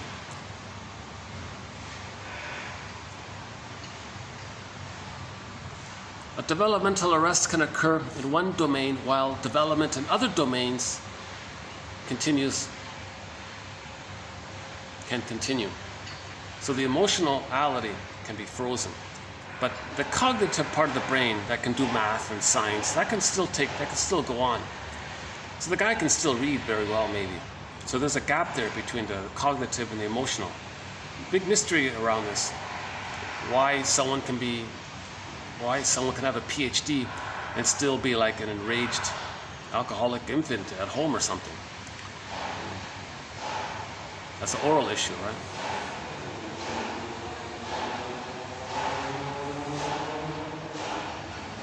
Rinsley, we have a quote from Rinsley, one of Masterson's buddies. Masterson, one of our mentors, James F. Masterson, a key contributor to 1001, Windmills of the Vine. His key book is called The Search for the Real Self. Masterson synthesizes developmental theory and object relations theory into what he calls developmental object relations theory. Just for fun, he calls it the Masterson approach. Oh my God, if he were alive today, and if he were on YouTube giving explanations of this material, oh my God. Oh, that'd be huge, you know. We could learn a lot. I think he's a clear teacher. He's articulate and he's intelligent, you know. Actually, my sort of personal journey in this material began when I discovered his book. Because I got, oh my God, now I get what all this is about. Now this offers me some, okay. Because prior to that, I was just maybe reading some fluffy self-help stuff like the Enneagram. And it's interesting, but there's something missing here. But when he explains object relations theory about the templates, and how we project these templates and identify with one part self or identify with one part other, flip it around, hocus pocus. Oh my God. In the relational units, he talks about the relational units, ro-ru and wo-ru. Oh my God. And the splitting, he talks about the splitting there. And it started to make more sense. I liked what he did. He synthesized and clarified Fairbairn's theory of the endopsychic structure, Melanie Klein's theory about splitting and protective identification, Margaret Mahler's theory about the developmental process. He put it all together into a package called the Masterson approach. So he's a key mentor in 1001, Windmills of the Mind, as is Karen Horney, Edmund Bergler, and others. So yeah, Masterson, one of his colleagues is Rinsley. He explains it this way. It's as if the mother says to the baby, all right, baby, I'll support your cognitive development on the condition you emotionally always need me. That you don't feel safe to be on your own without me. And the mother can work it out that way. She can manage to do it. So he explains that more clearly.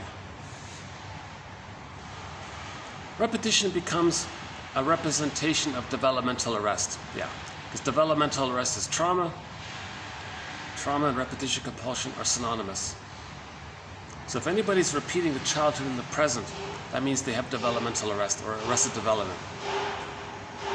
Arrested development, the individual will, in his later important object relationships, compulsively repeat the interaction that prevailed with his primary developmental objects at the time of the developmental arrest. Well, that's pretty clear, that one there. At the time of the developmental arrest. Mommy, I need a safe connection with you. Sorry, kid. Okay, whoop, trauma, frozen. Okay, he's going to replay that. Hey, friend, can I have a safe connection? I don't trust you. No, you're going to betray me. And in fact, he'll goad them. He'll get them to betray him because he can't accept it yet, because he's got to mourn it. So he's going to just replay it. So we talked about that last video as well. We had a very good quote about passive aggressiveness. And we played the song, "If you won't leave me, I'll find somebody who will," in this area. So even if you find somebody who's kind, he'll reject it. He can't accept it. He only wants to replay what happened with the fantasy that it's going to magically be perfect or something. It's impossible. A developmental arrest at the pre-verbal level as a response to attachment trauma. So there's a new phrase here, attachment trauma. We call strain trauma. Now we can say attachment trauma. Attachment trauma is an insecure attachment style. Yes, the baby attached some way, but it's maladaptive. It's very dysfunctional, very chaotic, very painful. He found some way to connect to the mother, but he, at a huge price. He's going to be dysfunctional. He's not going to grow up. He's not going to feel happy, but he survived, kind of thing. That's an attachment trauma. 70% of the children in North America, by one estimate, are experiencing attachment trauma. Yeah. That's the first time we use that phrase. I like it. Attachment trauma. The greatest hurt of all. Mother failed us. She traumatized us. Not on purpose. She didn't mean to. She was trapped in her frozen entanglement with her mother. So she's enraged and she's just stuck there.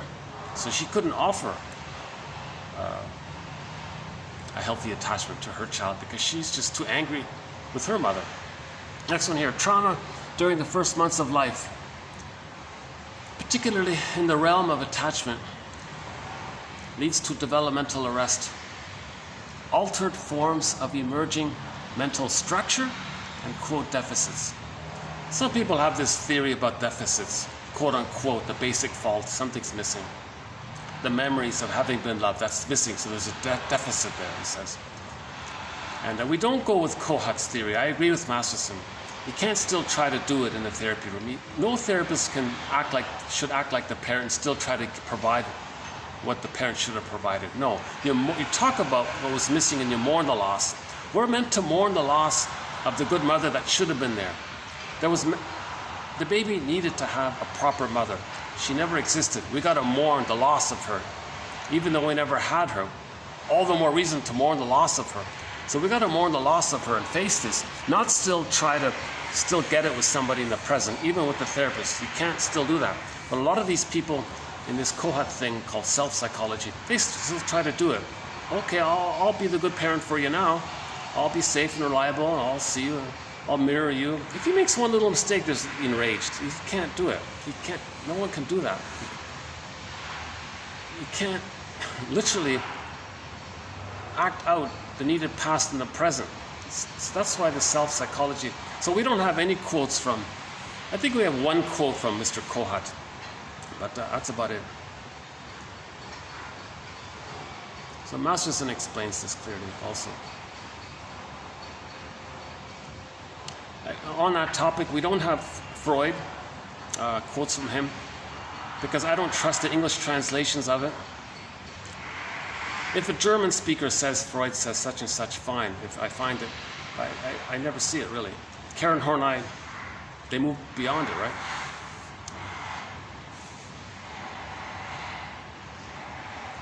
No Jung, he was just sort of like a wannabe religious kind of cult-like type of figure. He was a bit of he's partially helpful in a way, but He's a bit of a con man. He's a bit of a fraud, Jung. No Lacan, no Jung, no Freud, almost no Kohut, a few from Adler. This is mainly Melanie Klein, Margaret Mahler, William Fairbairn, Masterson, Karen Horney, Edmund Bergler, Grotstein, Ogden, Dorothea MacArthur, Aletha Horner. People who talk about object relations theory. Object relations theory, the study of the internalization of interpersonal relationships. We're studying the memories, and it's frozen, it's stuck, it's like a template. We want to recognize what is this template and see it being enacted out. If we see it being acted out, we can have an inference. We have an inference of what's within. It's called the inferring mind. The unconscious is sometimes called the inferring mind. So we look for the inferences that the puppet master is getting us to replay. So the unconscious is sometimes called the puppet master, because it's getting us to replay the past so that we can see what happened in the past. Sometimes called the double self, the secret self, the second self, the unconscious self, the shadow soul, the shadow self. It's the one who walks with me, who's not like me, who is me. Someone's living my life and I know nothing about him. Okay, meaning that if we were to amalgamate all of our own disowned traits and create some kind of character, metaphysical literature character, embodying our own disowned traits, that's the double self. This is a method to be aware of our own disowned traits, called the double self. We want to befriend this character because it's us. Get to know him and accept him into us. So a lot of us is in that double self, and we're looking for us. And that us in there is looking for us, and we're the home for us. So we're looking for ourselves, and we're the home for ourselves, that kind of thing. So we want to reintegrate, resynthesize, reclaim, relink, reconnect, get back in the qualities of ourselves that we lost. We put in the bag that we drag behind us. A metaphor for the unconscious. So we talked about Otto Rank's essay called The Double.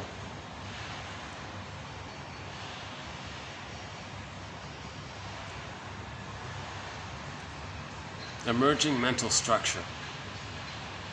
The mental structure is meant to be self is whole, other is whole. It's called whole object relations. We're trying to get there.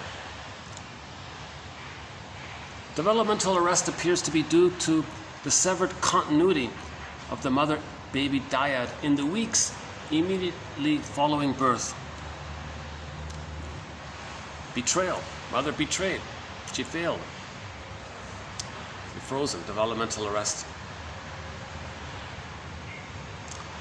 The work of Lane and Schwartz, 87, suggests that a developmental arrest in the capacity of emotional symbolization can result in psychosomatic disorders.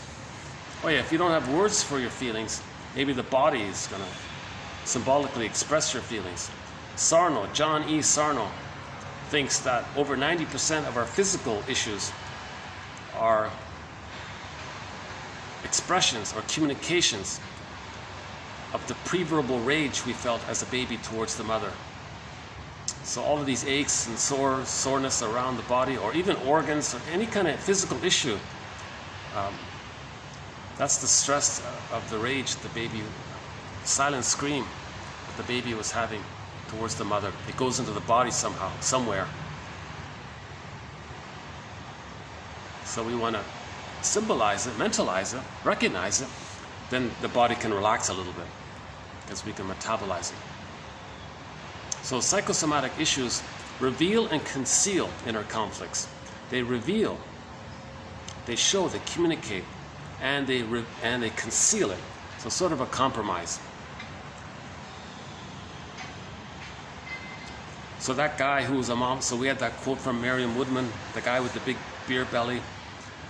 He couldn't accept the loss of his mother.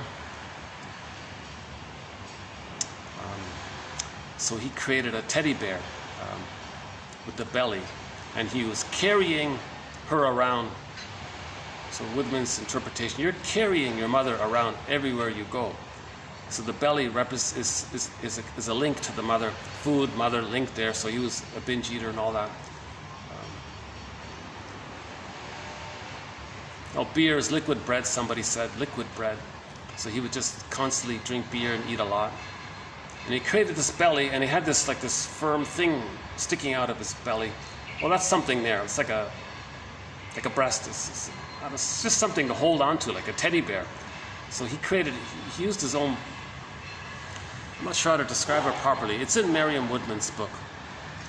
Psychosomatic symptoms are a compromise.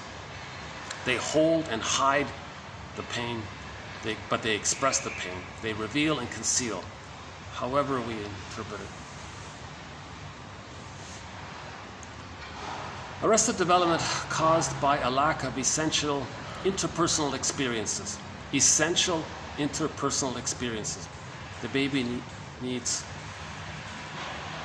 to be seen and responded to properly by the mother. If that doesn't take place, arrested development. The mother failed. The mother fails. First, she's got to provide the safety. If she doesn't do it, she failed. She's got to provide the reverie, the line there, the attunement. If she's misattuned, she failed, etc. Now, if she is good enough for the first 18 months, between 18 months and 36 months, the child's got to be, the mother's got to do improv with the child. Yes, Anne. Hey, Mom, look what I found here. This is new. This is different. Mother go, okay. You're safe. Really? Okay, I can learn more about it? Yes, you can. Yes, I'll teach you what I know about it, really. So you're okay with me knowing more? If I know more, I'm not going to maybe need you that much. Well, that's okay. I'm happy to see you achieve your psychological birth. That's my job. So in the rapprochement phase, the child explores further, but he's not yet confident enough to be totally independent. So he's going to look back and touch base with the mother, but just briefly, and the mother says, you're safe, I'm here. So she's the secure base for the kid.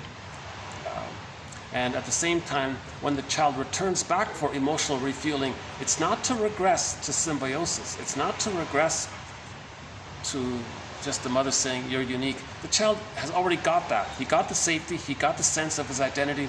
Now he wants to kind of understand the world more.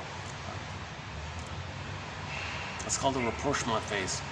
And the child's got to see that the mother's going to be okay with this. Now some mothers say, oh my God, this little kid is psychologically healthier than I am. And she may freak out because she'll feel abandoned. So she'll sabotage the baby's autonomy. No, you've gone far enough. I'm not going to support your further development. You stay tied to me in this cocoon. I don't want to experience the loss of you and be triggered of how I lost my mother. I'm going to parentify you. You're going to be married to me psychologically, inwardly. So the mother punishes the child's growing autonomy, emerging self, but rewards regression. Oh, you feel bad? Well, I'm here for you. You feel sad? Well, come to me for soothing. And she promotes dependency. So that can lead to passive aggressiveness later on. The clinger can come from that phase. A higher functioning passive aggressiveness can come from that point.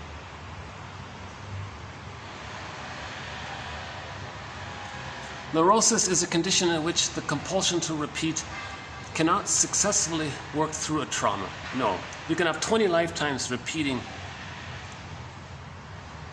the interaction with the mother, with others in the present. It's not going to work through it. In which disturbed or arrested development is not put back on track. Yeah, you can't resume development. There was a derailment of development in the nursery. In the present, you want to recreate it and get back on? No, you can't do it. That's not a bad quote. Yeah, that one there. Next one here. It is the search for antidotes to crushing, organizing principles that lead to dysfunctional efforts. So that'd be like the physical issues or symptoms. Don Juan's pathological juvenile hysteria. Don Juan is the selfish, narcissistic playboy, greedy, indifferent to others, lack of empathy, selfish, who cares, useful, preserving his grandiosity. If he doesn't get what he wants, there's this juvenile hysteria.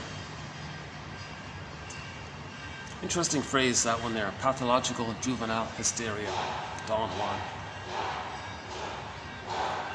The therapist gradually emerges in the child's mind, or if the child sees a shrink, okay? The therapist gradually emerges in the child's mind as an object to relate to and be made use of, alleviating arrested development.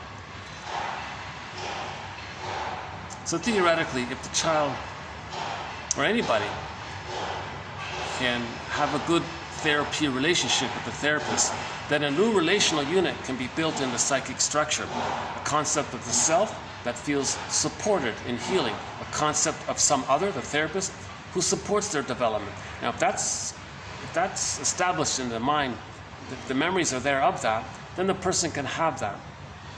It doesn't happen magically. You can't just have one interaction with the therapist. Gradually emerges in the child's mind. So that's called a new relational unit. So that's the gift of therapy. The client can have a new relational unit in his psychic structure that he can draw on. The memory of someone supporting his growth and healing. A concept of himself that feels supported in that. And there's a positive emotional link there between that links the self and the other. The affect links the two, they say. Well, here it is. Hostility is a sign of disturbed development. He has a book called The Hostile Mind, that guy. He's the guy here, Leon Saul, he's the guy here that says prejudice is confession. That was interesting how he said that. So if we know somebody who's always cynical and sardonic humor, black humor, dark humor, shaming humor, put down humor, constantly hostile, if you say that, do you have anything positive? What's the best thing that's happened to you today? What's the best thing that's happened to me today? Well, this bad thing happened. That's the best thing that happened. So that's the hostile mind. It's always cynical. That's disturbed development. Disturbed development. Aborted development. Frozen development. Derailed development. Stunted development. Hostility is a sign of that. So Rosenberg summarizes it. Hostility is an expression of unmet needs. Anybody who's very hostile, it means that when they were a baby, they didn't get their needs met. Anger is not like a natural thing. Anger just is a response to the normal needed missingness of something. When the love is missing, then the person's angry. Love is the normal state of affairs. When mothers do their jobs, the people are calm and normal. When mothers fail, then they're angry. So anger is a response to the lack of love. It's not like a basic thing. It's just a reaction to the missing love. Crying for the love. Everything is an act of love or a cry for love. Something like that. The inability to meet the child's basic psychological need for affectionate care, continuity of the primary caregiving relationship, safety, protection, and a sense of being uniquely valued sets in motion the potential for lifelong difficulties. So that's just sort of a good general overview there. Next one, disrupted development. Another one, disrupted development. Disrupted development is associated with the disturbance in the dialectical interaction in the development of neural circuits involved in processing information about self and others. Okay, so the baby's laying down neural networking. The neural networking that the baby lays down is meant to be that a memory of the self. When he was distressed, there was a memory of the mother that soothed him. There's a proper cycle there. If that's failed, okay, that dialectic between the baby and the mother, that two of them, the dyad, that's failed, and the wiring reflects that. There's your disrupted development. That later on, a symptom of that later on is projective identification, goading others to feel what you can't feel. Failed development, another one. Failed development at any point means not only that there was some problem at the time the person ordinarily might have done the developmental work in question, but that there was repeated failures to pick up on development at later stages. Okay, so if the baby is stunted in their egg needs, not getting their egg needs, then when they're supposed to separate, they don't face that issue of separating because they never got the egg needs. Now, when they separate, then they focus on the individuation needs. They don't do that either because they never got the egg needs. So it's a little bit sequential like that. If you get your egg needs, I mean the maternal holding of the safety needs, the first 4 to 5 months, the bliss, the paradise needs met. When you get the paradise needs met, first 4 to 5 months, then you go to the next stage. That's when you separate from the mother. Now if you do that, then the rapprochement phase, 18 months to 36 months, you do that. Then you're autonomous there and continue on, right? The adolescent, then more to the adult, and then adult development, then you become an elder. Think about that, all the way to the elder. A person in their 70s or 80s doesn't even want to become an elder because they never even got into the egg with the mother. So all of those stages, all of those later developmental stages in adult and human development, they don't even bother with any of them because they never got the first primary one. Someone called that, someone said, don't call this fate, don't call this destiny, it's called repetition compulsion. They're still replaying the original missed safety with the mother. They're just replaying it, spinning around again and again their whole lives. Edmund Burgos' metaphor for this. Every neurotic is a music enthusiast, but he only has one record, one of those vinyl disc records. He carries this vinyl disc record with him everywhere he goes. Every time he sees a record player, phonograph player, Victrola, every new situation, he spins off that old, failed interaction, that traumatic script from the past. He plays it in the present. So he goes through life replaying the past again and again and again because of the pain he's feeling. He's searching for memory and feeling. He's searching for witnessing. He's searching for understanding.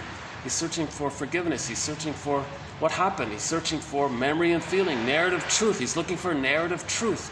That'll lead to memory and feeling. That's called the forgiveness process, the mourning process. Okay, part of the answer is mother failed. Okay, you look at why. Now you got to mourn who should have been there. So it's not fate or destiny, it's repetition compulsion. So repetition compulsion comes from failed development. Prejudice, for example, a developmental arrest in the ability to integrate good and bad. So one of the symptoms of failed development before 18 months is splitting. Goddess and demon, they can't integrate, they can't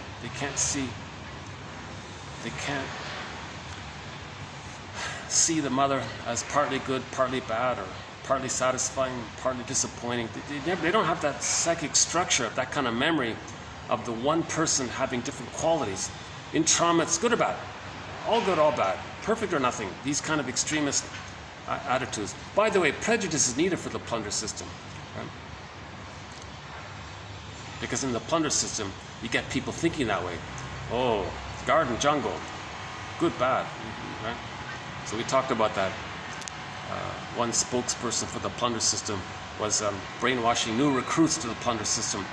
Dear young people here, you were chosen because presumably in your unconscious youth you have the imagery of goddess and demon. Well, we want you to think in terms of garden and jungle. He says that to trigger up the click, click, goddess and demon. So there's us versus them comes from that. We good, they bad. Got it?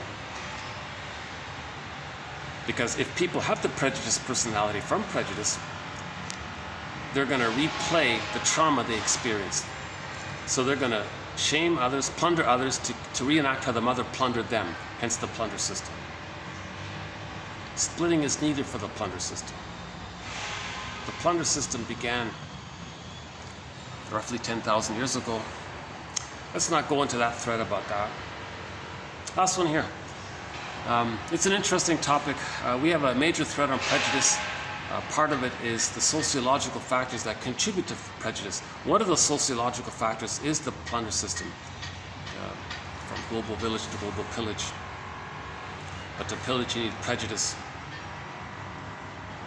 So they remove the babies from the mothers to traumatize the babies. When the baby's traumatized, he sees the world in either or terms. And that's what's needed. Then later on, someone comes to them and says, garden, jungle, oh, we good, they bad. Okay.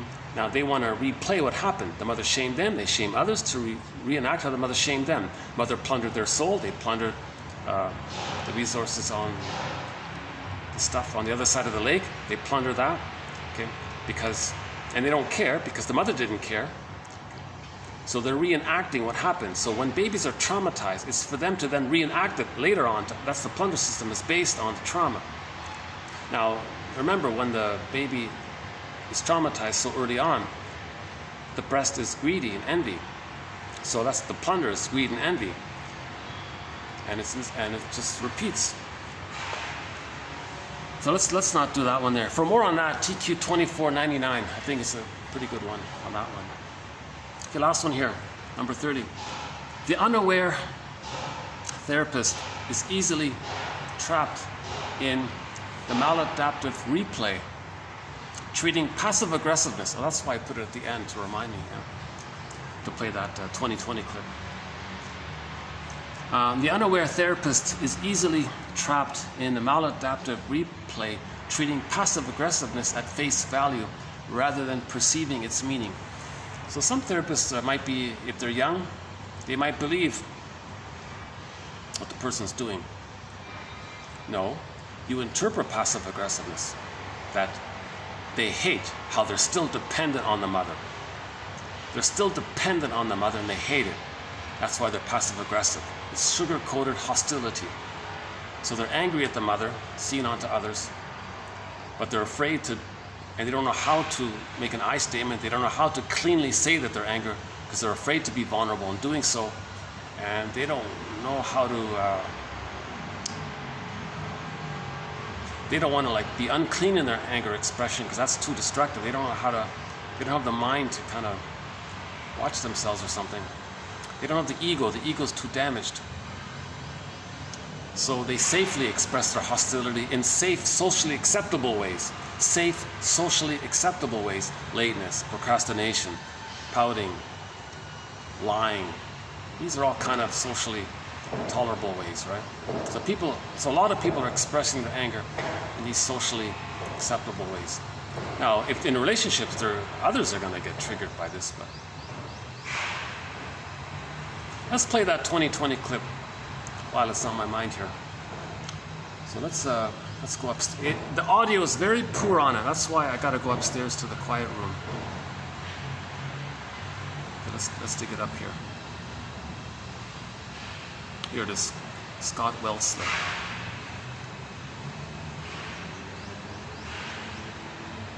Okay, it's about 15 minutes long. So let's so fast forward this for about 5 minutes.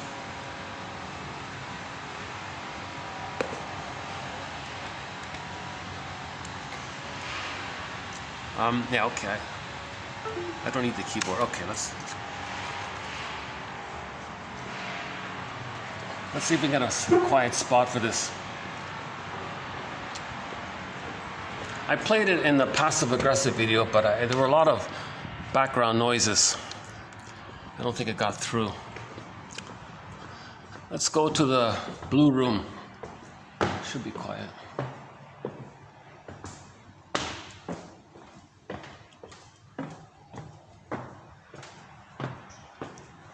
Hold on, is that being used?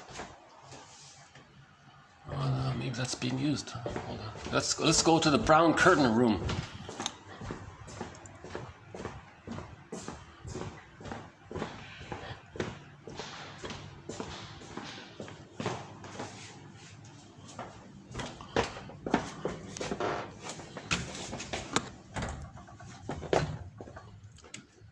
Okay, let's just do this here. How's the lighting here? Is that okay? Okay, just listen to this for 15 minutes.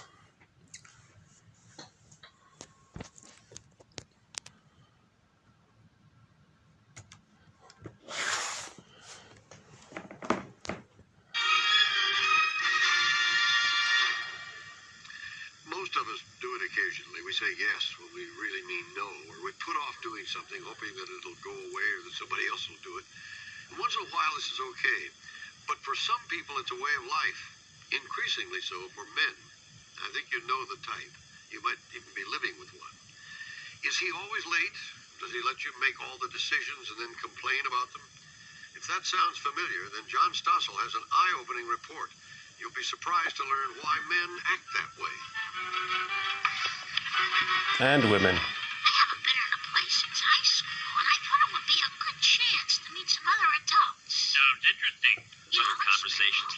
in your household? And where exactly are you going? I'm auditioning for a play. Well, this is the first I've heard about it. I told you several times. I think that if you told me, I would remember. I mean, I'm not an idiot. Well, I thought I told you. I'm sorry, honey. That's okay. We're none of us perfect. There's a name for what Homer Simpson's doing here. Psychologists call it passive-aggressive behavior, and they say it's increasing among men. He's the guy who says he's going to call you for a date, but doesn't call you until it's too late to go out. Or it's the husband who claims he forgot to pick up the groceries rather than to tell you he just didn't want to be bothered. Scott Wetzler is chief of psychology at Montefiore Medical Center and author of a new book called Living with the Passive-Aggressive Man. How can someone be both passive and aggressive? Well, it's not that you're passive one moment and aggressive the next. It's a way of expressing your hostility. It's late coming, it's forgetfulness, sulking. It's a disowning of responsibility at the very time that you're being hostile. Everything was left up to me. All the decisions. Sometimes a man's passive-aggressive behavior is so unbearable, the woman just gives up, as this woman did. And you have gotten so sick of it, you filed for divorce. Yes. And his response? No response. Just ignored it. And what does he do at home? Does he talk about the divorce? No. What does he do? Just nothing. Just says nothing. What makes a man passive-aggressive? Dr. Wetzler says it grows out of a mixture of fear and anger. A passive-aggressive man sees other people as more powerful than he. He therefore fears them and feels he must do what they want him to do. This makes him angry, but he's afraid to show it. So instead he expresses his anger sneakily, indirectly. For example, by being late or forgetting things. Why he feels this way depends on the person. Sometimes, say psychologists, it's because when the man was a child, his mother was very controlling. Some also say it's a response to the women's movement. In the days of macho men, men didn't care what women wanted. Now you're a pig if you behave this way. The passive-aggressive man, however, has gone too far the other way. He fears asserting himself at all. So he hides his anger while acting perfectly reasonable. I like to think I'm pretty much an easygoing guy. Walter Riddick works as a cook 6 nights a week at this restaurant in Staten Island, New York. He's very passive-aggressive with his wife, Roseanne. She works days, leaving home before he gets up, so she can take the ferry to Manhattan, where she works as an assistant office manager. The Riddicks agreed to let us spend a few days with them, because Roseanne wanted us to see how difficult it is to live with a passive-aggressive man. Because Walter works at night and I'm in the daytime, I have to rely on asking him to do things for me. A lot of times he doesn't. He'll use an excuse like, it wasn't top of my list. I want to see this list sometimes. One thing that's been on Walter's list for months is sheetrocking the bathroom. He's got a good start there. Then you come over here and that's where it all is. Walter promised he'd have this done by last Christmas. So how come you don't do it? I guess I just have no excuse. Putting things off is a common indicator of passive aggression. It's a way of expressing anger without really saying you're angry. So is being chronically late. She says you're always late. Is it true? I know where that story got started. And, You were late to your wedding. You were late. Everybody was there, but Walter and his brother. At what time did we get there? About 10 minutes before we walked down About the aisle. 20 minutes before we were supposed to be there. Long enough for his mother to cry and my mother to keep saying, I know he's going to be called. Does this make Walter passive-aggressive? Well, let's watch some more. Today's Tuesday, Walter's only day off. He's not a selfish guy. He's a wonderful parent, spending lots of time doting on his son, Ian. And once Ian's in school, Walter does lots of household chores. It's only when Roseanne asks him to do something that the passive-aggressive behavior comes out. Yeah, that's gonna be hard to do. I'll have to call you back. If I'm out and I get tied up late, I'm real bad about not calling. Well, let me go then, and I'll try to call you later if I get a chance. You don't say you'll call her, you'll say, I'll try to call you. Yeah. That's what he said. I don't like having to call her every time I turn around. So why don't you just say, I'm not going to call you? Well, that's not what she wants to hear. Wetzler says this slippery inability to be direct is what passive aggression's all about. Now it's Tuesday evening. There you go. Hold on to that rail. Because we see one another so seldom, Tuesday nights are nights that I'd like for him to be home when I come home. However, Walter's late, so Roseanne and Ian start making pizza for dinner. Walter arrives half an hour later. You want to get a chair for me? Well, how about Mommy? After dinner, it's bedtime for Ian, and it's time to decide what TV show to watch. I want to see that thing on Jack or Hoover. Walter has something else in mind. What is this? It's, that helicopter thing. Blue Thunder. I'm not watching Blue Thunder. Well, I'm sorry. What do they end up watching?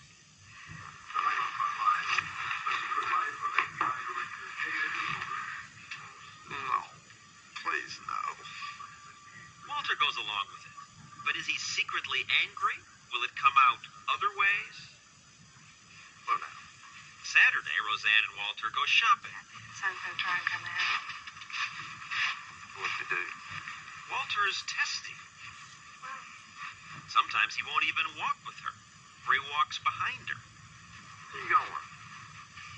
Did you need any screws to mount that thing on the wall? No, I don't. Maybe Are you gonna put it on the wall? one of these days. He seems to be angry, but he won't say so directly. Instead, he's more like a sulking child. I'm not going to eat pizza. Oh, what are you gonna eat? Well, I don't know, Roseanne. I don't eat pizza every day. Walter doesn't want pizza, but he doesn't make his own suggestion. Instead, he's just nasty. We talk about that, hon? There, bean brain? Yeah, I heard you. Yeah, I heard you. And his nastiness doesn't get him what he wants. They still end up at the pizza shop. I'll deal with it. We show Dr. Wetzler some of what we taped. Yeah, I heard you.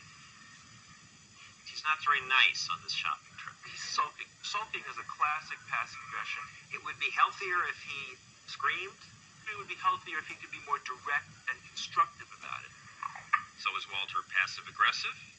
Well, it's not really fair to generalize from such a small segment, but given that, I can point to his grumbling dissatisfaction, his feeling that she's always in control and he has no rights, and his inability to speak about that, to assert himself. It's classically passive-aggressive. But she plays a part in this too, right? It's a two-person relationship. What's her in this part? case. She plays into it by ordering him around. Dr. Wetzler says some women are drawn to men like this. Some unknowingly encourage this kind of behavior. I call one type of person the victim who always lets these guys take advantage of them. Well, Like Marge Simpson. I'm sorry, honey. That's okay. Now, Roseanne isn't like that. Not maybe that. Sure job. She seems to be what in your book you call the manager. Yes. She says, I'm watching J. Edgar Hoover. She doesn't say, I want to watch it. Let's talk about what would you like to watch. She just announced in a very controlling way. He sits there, grumbles, complains, he's sulking. He doesn't tell her that he's angry at her. You should say, I'm angry at you. That's right. And deal with the consequences. I want to see that thing on Jack or Hoover. We showed Walter and Roseanne our tape. What's Jack or Hoover? I guess I'm taking from the TV. Yeah, I guess. He says, please no. And you end up watching Hoover. She's gotten better about what I want to watch on my day off. She's gotten better about letting me select what we get to watch. Say like on Saturday mornings or letting you select. yeah, that's about the size of it. So then you pay her back by being kind of mean in the way you talk to her. You don't get angry at her, but you say, I don't eat pizza every day. Yeah, I heard you. Why don't you go to work for the National Weather Service? I can be snappy. Oh, yeah. what the psychologist would say is, this is what you're doing instead of saying what you really feel, which is that you don't want to be bossed around. I could just go live in a separate room too. Why not say no to her when she's asking you think too much? Well, kind of just let her have her way. But she doesn't get her way then because you don't do it. If you just said, I'm not going to do them, would she leave you? Would she scream at you? What would happen? No, but she probably would quit asking. So why don't you do it? Well, it might hurt her feelings. You don't want to hurt her feelings. Well, not any more than I do. Often one result of passive-aggressive behavior is that couples grow distant. She to avoid his aggravating her, he to avoid arguments. Do you mind that you don't have lots of time together? It bothers me sometimes more than Walter? him. Well, not so much. I've had a lot of time with her already, and I think it's That sounds sometimes great. it's less that I have to listen to, I suppose. The problem in this couple, I think, and at least from that you show here, is that the conversations that aren't held between them. This is a good example of how passive aggression doesn't necessarily have to lead to divorce or separation necessarily, but it spoils, it hurts a relationship which might have better potential. And are you going to stay together? Well, it looks like we're going to stay for a little while anyway. I hardly like that answer. So what should you do if you find yourself in this kind of relationship?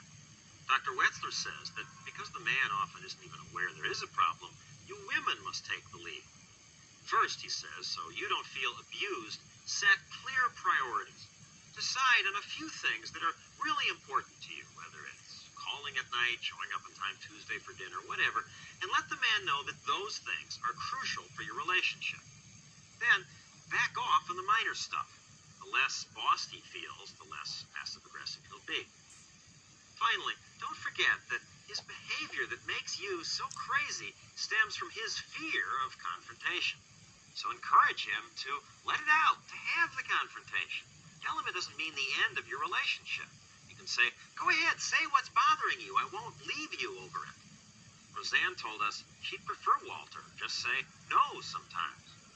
The passive-aggressive man needs to realize that he does have choices, he does have control. Too often they feel like there's nothing they can do. He needs to learn that assertiveness is not the same thing as unleashed aggression. He needs to speak up for himself. He needs to take control of his life and take responsibility for the consequences of his actions. And not pretend to, like Homer does. I can't make an interest in this, and I'm an expert at making an interest in your kooky project. Why didn't you tell me you felt this way? No, I would never do anything to hurt your feelings. Good night. Amen. Women do this Women too. do, yeah. Why just pass? So I'll just leave it there then. The book was about manners, But it can happen with either side. and certainly women may be more practiced at it because women being weaker for sex may have had to use passive methods to Well, get what they want. as the smaller side. This is true, but traditionally, No, but it's true. You know, it's either that. they say certainly in some situations it makes sense to passive aggressive work. A young man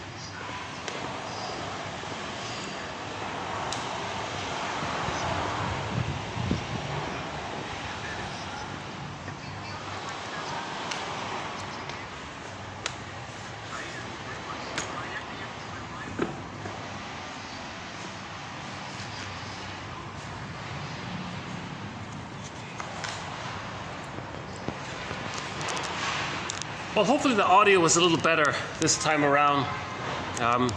You know, I think one thing to highlight was when the two of them were sitting on the sofa together, watching a TV program. So it was a very compact little scene there, little room there, him and her.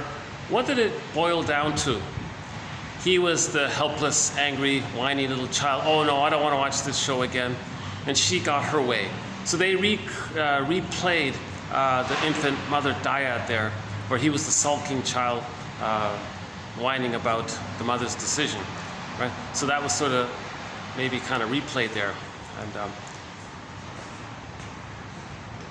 as depressing as that TV segment was, it is a kind of a sad, annoying thing to watch. It's still worth watching it. It's only 15 minutes long, but it really... Now, by the way, that part of his passive aggressiveness, that guy there, was to hint that he might leave her.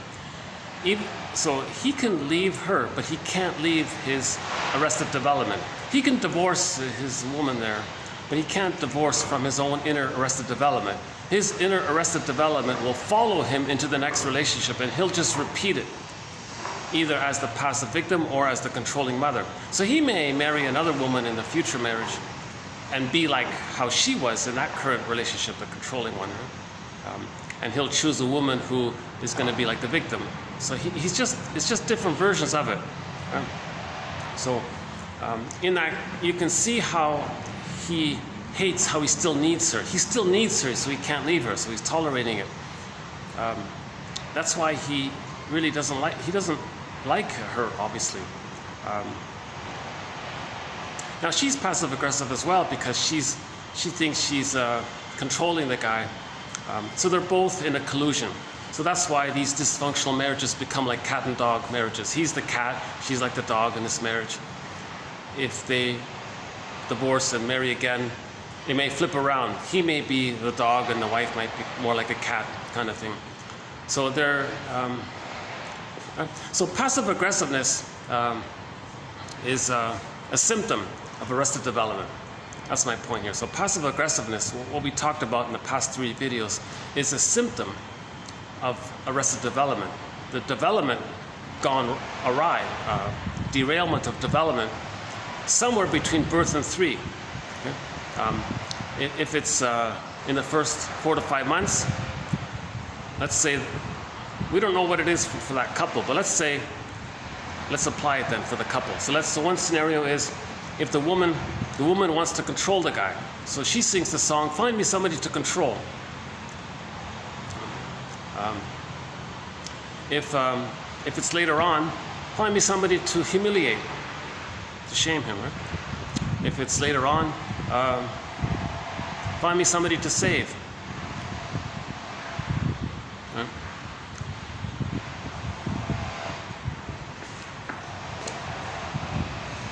Another symptom of arrested development is the unresolved grandiosity. So maybe I'll play that song, that popular song by Ginot's Barclay, right? Everybody knows it, but I want to highlight. So I want to play. So the next part here, I want to play that song again. I think he's making the point that we're all imperfect, so we're all crazy. That's what he means. We're all imperfect. It's just a harmless way of saying it. He's just using it colloquially, just in a friendly way. Look, I'm crazy, you're crazy, we're all crazy. Come on, let's accept each other's humanity. Now, people with the codependent pattern will admit it. Oh yeah, I agree. Yeah, I'm dysfunctional. Yeah, I'm a little crazy. I get it. And normal people might say, sometimes I'm crazy too under stress. They're okay with that. But people with the narcissistic pattern, the bully pattern, the ego pattern, oh no, others are crazy. I'm fine. They're even more. That's part of being crazy, where you can't even admit that there's something dysfunctional. So ironically, that song was written to address primary narcissism. And part of the dysfunction of primary narcissism is that they don't see anything wrong with it. They don't see that there's something wrong with them thinking they're a little god and everyone is just there to serve them.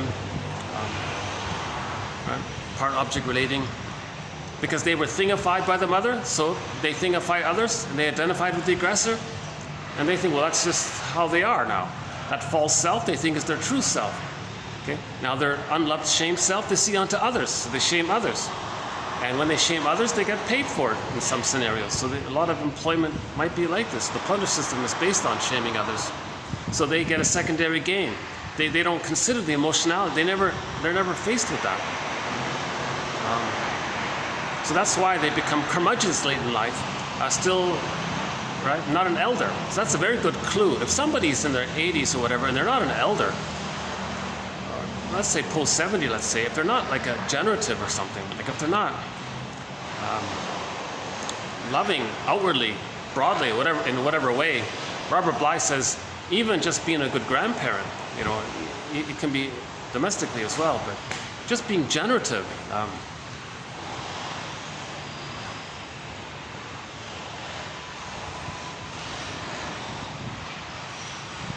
Expressing their gratitude, I guess. Right? So let's play the song again. Hold on a second.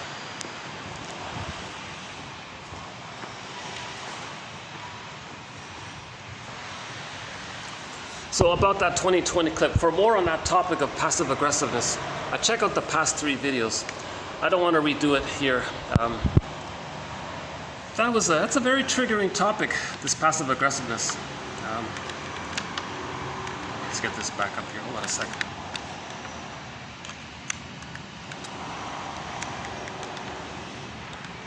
Let's get my... So we're posting this in the year 2023.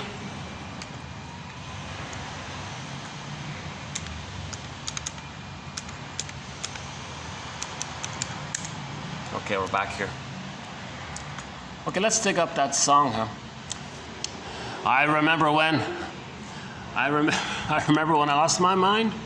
There was something so pleasant about that place. Even your emotions have an echo in such a place. And when you're out there without care, yeah, I was out of touch. It wasn't because I didn't know enough. I just knew too much. So I think he's referring to the arrogance, the narcissism, thinking they know everything. Oh, hold on a sec. Little pigeon here. You seeing it there?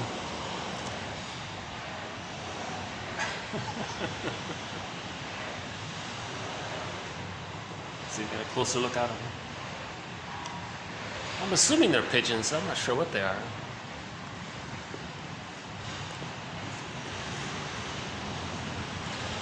Oh, there he goes.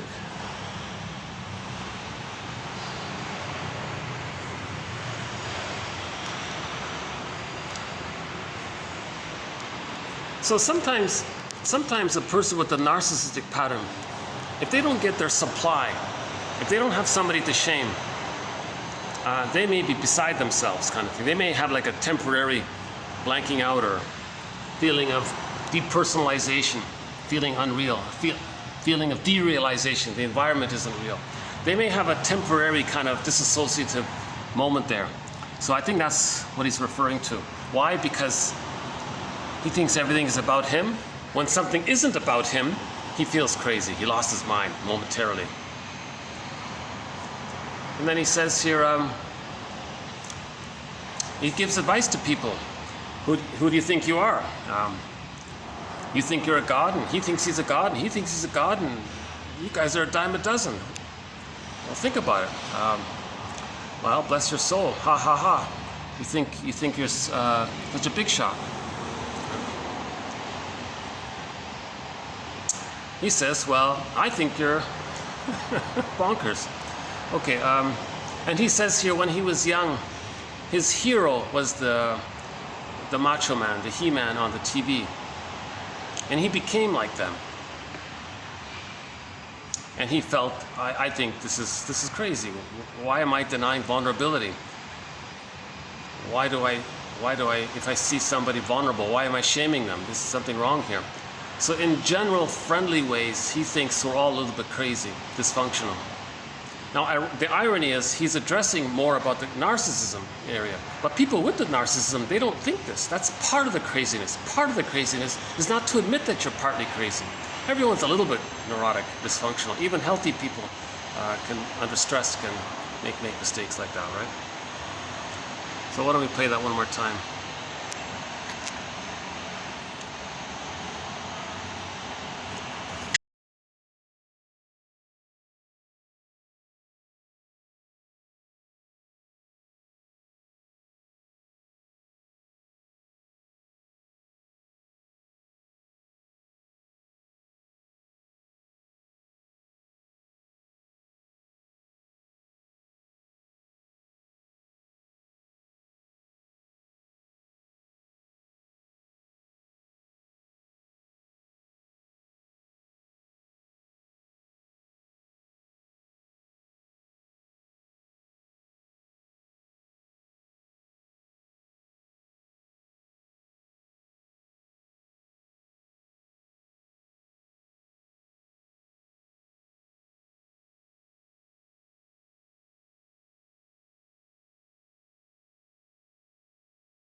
I've heard that song so many times, you know. I think we all have. It's a very famous song, right? It's interesting that it's sort of made a revival. He's encouraging humility, the humanity of it all. Let's all agree that we're imperfect, that we're wounded. But people with the narcissistic pattern don't get that. They can't do it. If they were to accept that they're not perfect, they may have like a little blanking out experience.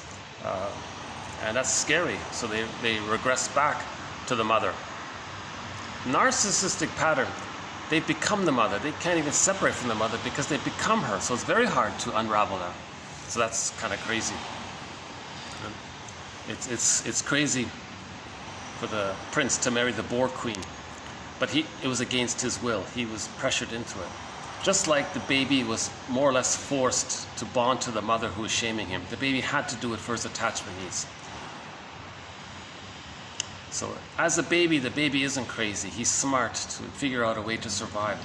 But that smartness later on is crazy. The things we do to survive childhood, to adapt to a difficult mother, the things we do at that time was smart. Later, those things are harmful and to us and others. That's crazy. To still think we're still in the nursery, even though we're 80 years old in a nursing home. Oh, interesting, eh? To be in the nursing home, nursery, right? Interesting. Just noticed that. Because in the last video about passive aggressiveness, there was a guy in the nursing home, and he treated it like the nursery still. The nurse, he saw the nurse, the young nurse, in his fantasy. She was the reincarnation of his mother, his controlling mother. So now he's in battle with his mother, seen as the nurse being a proxy for his lost mother, his former mother. Now he's in battle with the mother. He's still in the nursery. He's in the nursery home, acting like he's in the nursery. Now he's very difficult. The nurse was crying. Nothing I do is good for this guy. I do everything wrong. I never get it right. Because whatever the nurse wants, he thinks, click, click, mother wanted something, mother's so demanding. He's going to say no, obstructionism, confuse her, belittle her, push her back, push away the mother. So he's trying to push back the mother still in the nursing home. He's still trying to push back the mother from the nursery. And the nurse is playing the fantasy of his mother reincarnated in her. Cognitively, he knows the young nurse isn't his mother, but emotionally, he's going to relate to her as if she is the mother. Because the old guy in the nursery, curmudgeon there, he has unfinished business with his mother. That's why he's in this compulsion to get some resolution with his mother. What's the resolution with the mother? He's still tied to her. He's going to be loyal to her. To be loyal to her, he is going to stay dependent on her. But he hates that he's dependent on her, but he wants to be dependent on her because he's still in his fantasy thinking that somehow, some way, he's going to fix her by being loyal. If he one day in his fantasy he does fix her, then he'll get the bliss in the paradise. But no nurse in the nursing home is the breast mother from the nursery from 80 years back.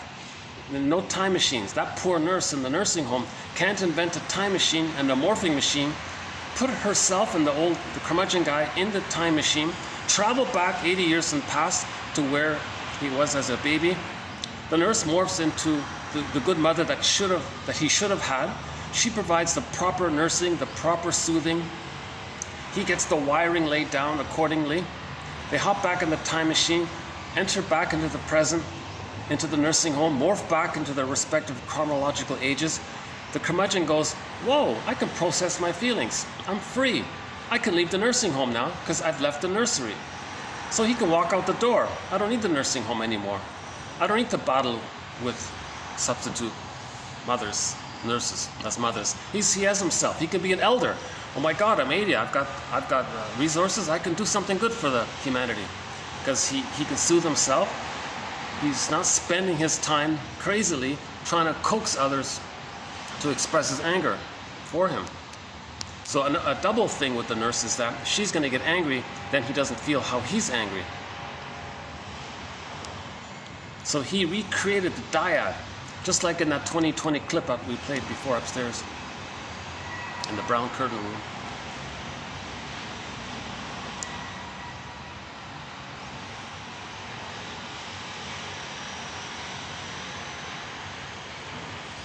Now that's some good quotes in there. The passive-aggressive quotes, as challenging as they are, I was saying before, I think the psychology community, I think people in the psychology community, maybe they're being passive-aggressive by giving the topic the silent treatment.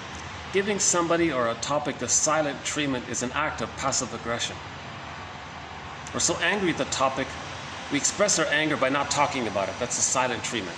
So that guy in the clip, in the 2020 clip, he would be silent a lot, and she would get angry by it. Right?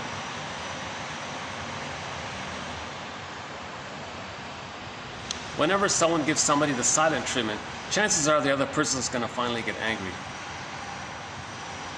Because the passive-aggressive person is exploiting the trust of the other person. But the other person is in a collusion. They're doing something similar. That's why they're cat and dog marriages. They both have arrested development. Stunted development, failed development, warped development. What was the other one? We had some new, failed attachment. So we have some good new phrases today. Let's see. Aborted development, frozen development. Right? Derailed, developmental derailment. A miscarriage of development. Developmental arrest. Developmental derailment.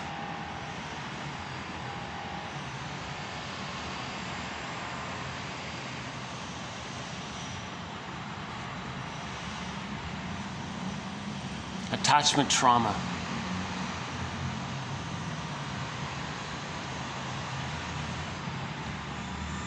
Disturbed development. Disrupted development. Disturbed development.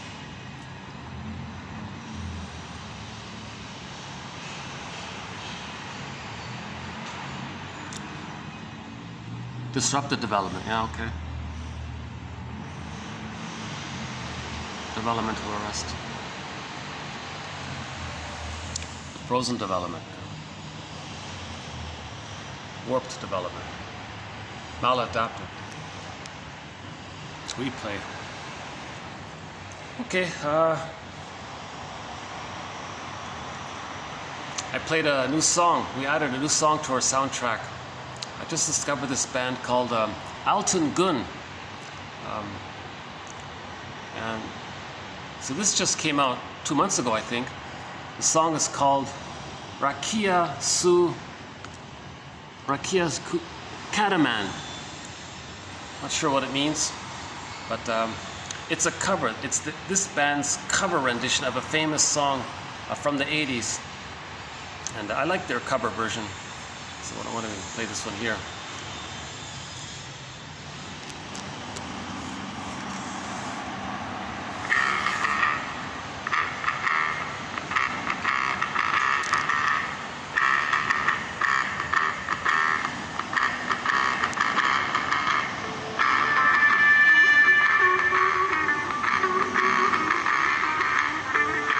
It's a love song. He's telling the woman how much he loves her and hopes she can join him. And then they would be happy together, dancing together. He's saying, darling, let's dance together.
yeah, I'm eagerly adding new songs to our soundtrack. My goal is to get a song from every language on there to convey the commonality that we're all crazy. In the spirit of this Barclay song here, this guy here.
Well, here's Homo bodoensis.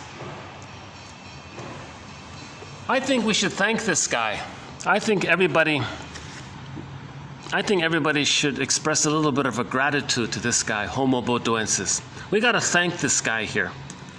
Thank you, Homo bodoensis, because he's the only hominin that figured out how to adapt to the environment by growing a cortex whereby we have become Homo sapiens from Homo bodoensis. So Homo bodoensis is an earlier version of Homo sapiens.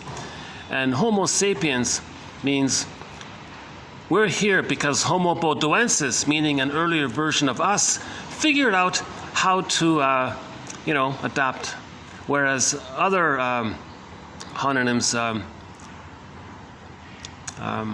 for whatever reason, didn't figure out how to adapt.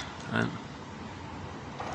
And we're all, and it's just one. Homo sapiens is just one.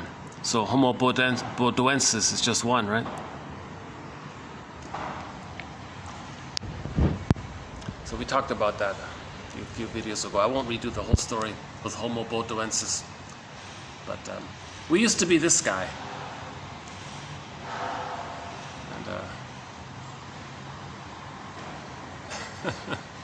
Somewhere in northeast Congo. So apparently we all came from this big family. in North. So we're all Congolese. We're all Congolese. Jane Elliott says we can all trace back to that family back in northeast Congo, where we became Homo sapiens, where Homo botuensis advanced to Homo sapiens, and we were Homo naturalis. Warm-tempered, kind-tempered. Baby's got a secure attachment style. I'm okay, you're okay. Playful, warm, long life, healthy, easygoing. No cynicism, no narcissism, no bullying patterns, no paranoid schizoid positions. They had an adult temperament for 150,000 years. And then the story changed, where a situation occurred where we accidentally maybe got a little warped and became Homo economicus. And we panicked from that. So I won't do the story here today, but we did it in previous videos here. We got about 15 minutes. And let's just walk around a little bit. When this video just automatically cuts out, that'll be the end of the video. So thanks very much. This has been TQ 2512. Just some general thoughts and terms to acknowledge the existence of a thing called derailed development, stunted development, developmental arrest, warped development, disrupted development, disturbed development, failed development, attachment failure. I think that's the key. I think that's the best phrase for today. I think that's the phrase for this video today. Attachment failure. Failed attachment.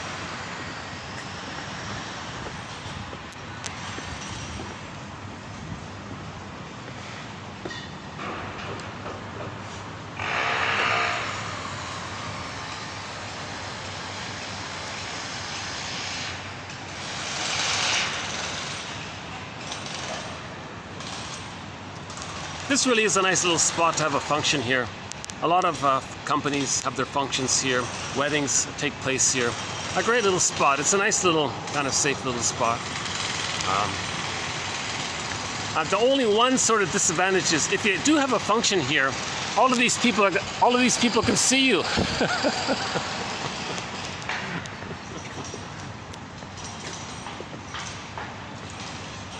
Let's do the bamboo walk a little bit.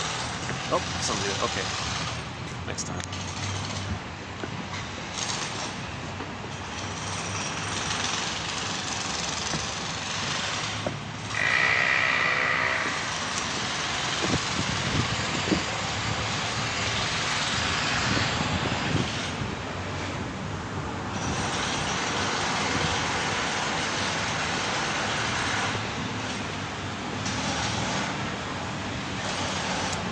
I think, oh yeah, this morning I saw somebody say, made a joke.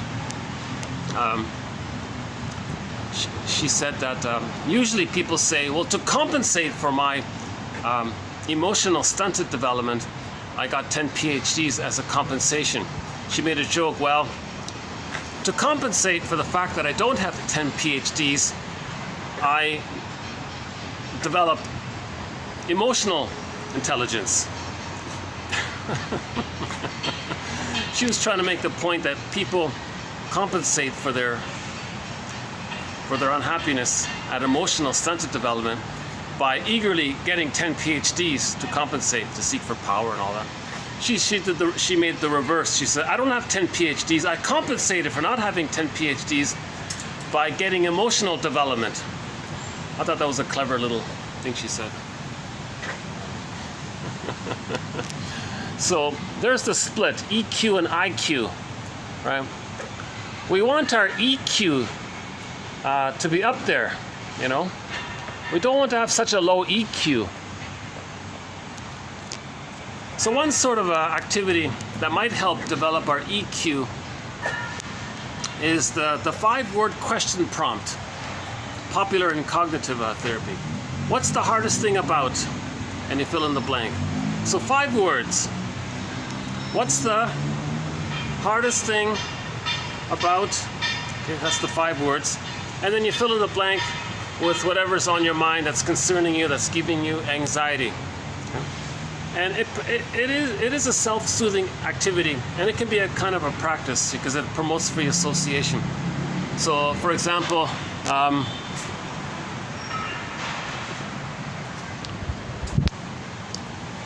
so for me, so Marcus, what's the hardest thing about this topic about passive aggressiveness? Well, it's triggering. It reminds me of my parents. It reminds me of my life. It reminds me of my exposure to it, my being it myself. My denying it, my not confronting it, noticing it, the consequences of it. So there's a lot of going on. So what's the hardest thing about the feelings that are coming up by this topic about passive aggressiveness? Well, maybe it's I got to regulate it and take it in small doses. Well, what's the hardest thing about that? Well, I'm eager to heal quickly. Well, that's not realistic. So what's the hardest thing about accepting the natural healing? Well, that's true. Okay, fair enough. So you get to some kind of place where you can accept something. So you're soothing yourself now. It's a very simple exercise. What's the hardest thing about, and you fill in the blank. I didn't know this, but apparently this is a standard, ubiquitous question people in the so-called cognitive therapy coaching world engages in. I didn't know this, but I'm including it in our collection, 1001 Windmills of the Mind, because to our thread on self-help exercises, self-help quotes, exercises from self-help books. So we have a whole thread from the self-help area because it is helpful sometimes. It teaches you how to make an I statement, some of these self-help exercises about the inner child. And Marshall Rosenberg's one as well. I guess the most recent self-help book is this one here by Scott Wetzler, Living with the Passive-Aggressive Woman. He calls it man. I wouldn't be surprised if he originally wrote it as for women, but decided to just change it to man to sell more books. Okay. Because a lot of women might be just like that in the interview at the end there. That host and hostess at the end of that clip, they were both very passive-aggressive towards each other. He was angry at her, so he slighted her with a passive-aggressive comment by being vague about something. She got triggered and reacted, and they were back and forth like that.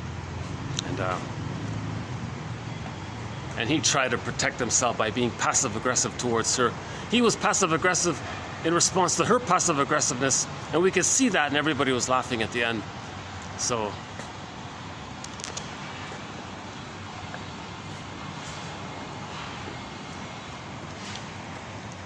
but if somebody has to work constantly with a demanding, aggressive, controlling, I can imagine the response would be that someone would want to express their anger at that indirectly. Because a controlling, demanding mother, they've identified with the aggressor. See what my mother was like? I'm showing you what she was like because I'm acting just like her. Now how you feel by my behavior, now you know what I tried to feel but couldn't. Since I couldn't feel what you're feeling, I identified with the aggressor to get you to feel what I couldn't feel. Because I want to communicate what I couldn't feel by getting you to feel what I couldn't feel and to show you what kind of aggressive mother I had. So I think that woman there was sort of like that.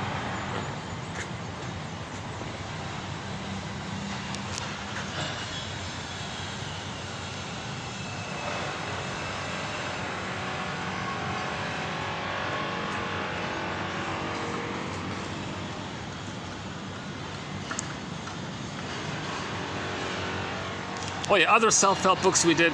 Recently we covered a book called Outwitting Our Nerves by Josephine Jackson, 1921. North America's second female shrink, a very good book. She says, don't blame your nerves. The nerves are just the cables. Heal the person, then the nerves will be in response, will heal. And a guy named Massimo says, you don't have to heal the psychology, you don't have to heal the soul. I've got a special glue I'm working on where we can glue the nerves back together. It's not gonna work. It'll come out some other way. You gotta heal the person, then the body will. You can't trick yourself like that. You gotta heal the mind, the soul, the feelings, the memories. You gotta grieve and mourn. You gotta feel, right? He said, oh, well, let's forget all that. Let's just glue the nerves back together. They'll snap again, or they'll snap in some other place. That's called spiritual bypassing. To fix a physical issue while ignoring the person and the emotions, that's spiritual bypassing. It's common, of course, but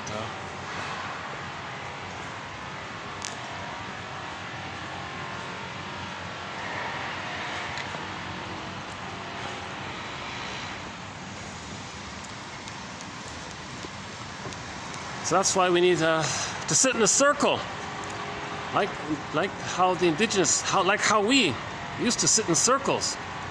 People make fun of it. You're just beating a drum. Oh, no, that's just part of the ritual of getting together and feeling safe. When you sit in a circle, you feel safe. You get serotonin by the safety of sitting in a circle. Right? So you just set it up. Now, when people feel safe, right, then you talk freely. But a lot of men's circles failed, they said, because there was no screening. Some people aren't ready. They're too envious. What? A group circle? Destroy it. They're only there to destroy it because they don't want to see goodness. So that person's not ready to enter into a group circle because they can't benefit from it. And their purpose is, we call them trolls, right? They're just going to be like a troll or something. Not an innocent one where they don't know, but like an active, hurtful one. A lot of these trolls, they're just kind of innocent. They just don't know, right? They just ask questions. They honestly don't know, right? Not all trolls are so destructive like that, right?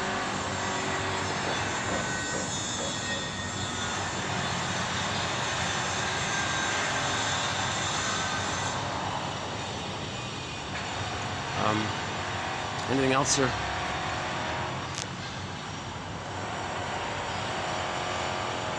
Oh yeah, self-help books. Yeah, so that's C there. The acronym OFSEA, if, comes from a self-help book called From Triggered to Tranquility by Susan Campbell. 80 years old. She spent her whole life trying to heal, and she shared the fruits of her efforts in that book. Not bad. So that's on how to make an I statement. She calls it the unilateral repair statement. So OFSEA and then the if on how to make an I statement. Do we have time here? 4 minutes? 5 minutes? It's an advancement, and I find it, they're both good. Rosenberg's version of how to make an I statement and Campbell's version, they're both excellent versions. So making I statements can save a marriage. Like in that comedy, Imagine That. Only 2 episodes were made, but the couple, the husband and the wife, were making I statements following this brochure.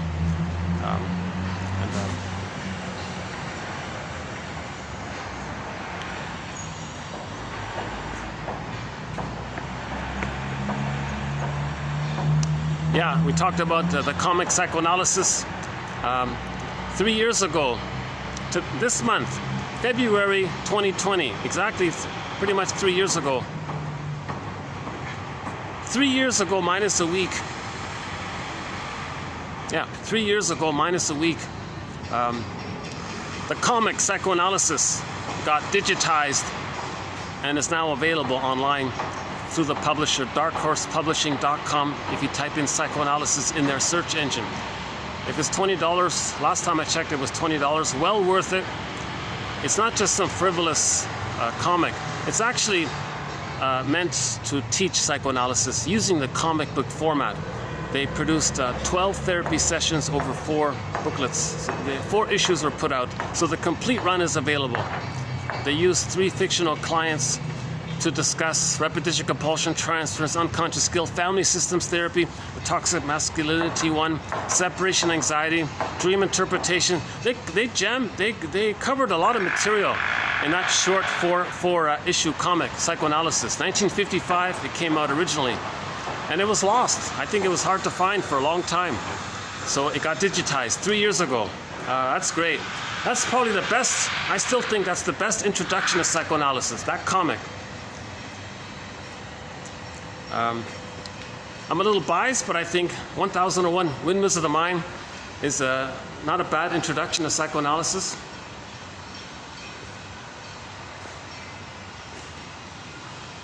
just type in a topic you're interested in. So what's projection? You don't want to admit something about yourself, it's too painful. So we somehow imagine that someone else possesses the thing about ourselves that we don't want to admit about ourselves. We say they have it. That helps us to not see that it's within. But projection is the means, or the mirror, like creating a mirror to see what's within. Projection is the means of bringing repressed material to consciousness because of this innate drive for healing. So often when we say he is or he this or they, and if there's a lot of emotionality around it, just say, how am I like that? So that's helps to soothe anxiety when we own our projections. When we own our projections, we get back more of the self. A lot of the self is in the bag. We see it outwardly, then we accept that it's within, then we get more of the self, hence the self-esteem. And then when we express in the positive feedback loop, when we express the self and feel good about that, there's a positive feedback loop. When we have the self, but first we got to find the self. We find the self by owning our projections, by observing how we are repeating something from the past with the fantasy that we can undo the past. Well, let's be aware of this, have sympathy for ourselves. That's getting back some of the self when we do that, you see. So we want to get back to self. So psychoanalysis is about getting back to self and resuming development. Part of it is to forgive the parents, see the two sides. Our parents didn't know it all. They couldn't do it all. There were some blessings that came from their efforts. But the truth is, they failed. The mother failed. Many people blame the father for what the mother couldn't do. A lot of women are very angry at their fathers, but the father couldn't provide what the mother failed to do. And some young women are blaming the fathers in order to protect the mother because they become just like her. Now, sometimes there's legitimate anger at the father because he didn't save her from the abusive mother. Some fathers should step in and protect the daughter if their mother is abusing her. So some daughters are angry. Why didn't you protect me? So that's a legitimate anger that way. But fathers shouldn't be blamed for the failure of the early nursing experience. That's not the role of the father. The father's not even in the picture in the first 4 to 5. In the first 4 to 5 months, the father, his job is just to support the mother in being comfortable. He doesn't pick up the baby. He doesn't hold the baby. He's not around really. He's just around background, making the mother comfortable. Ideally, I think, one suggestion on behalf of 1001 Windmills of the Mind is that the mothers just stay in bed for the first 4 to 5 months. The baby, skin-to-skin contact the whole time. If she has to go to the restroom, she carries the baby. Maintain the skin-to-skin continuity of the connection. Allowing the baby to nurse and sleep as he wants. Baby's mostly sleeping. What's the big deal? She can catch up on her reading. Okay, the role of the husband is not to remove the baby from the mother. Keep that oneness there. It's meant to be treated as one there. Don't separate the baby. He feels like shock trauma. Where's mother?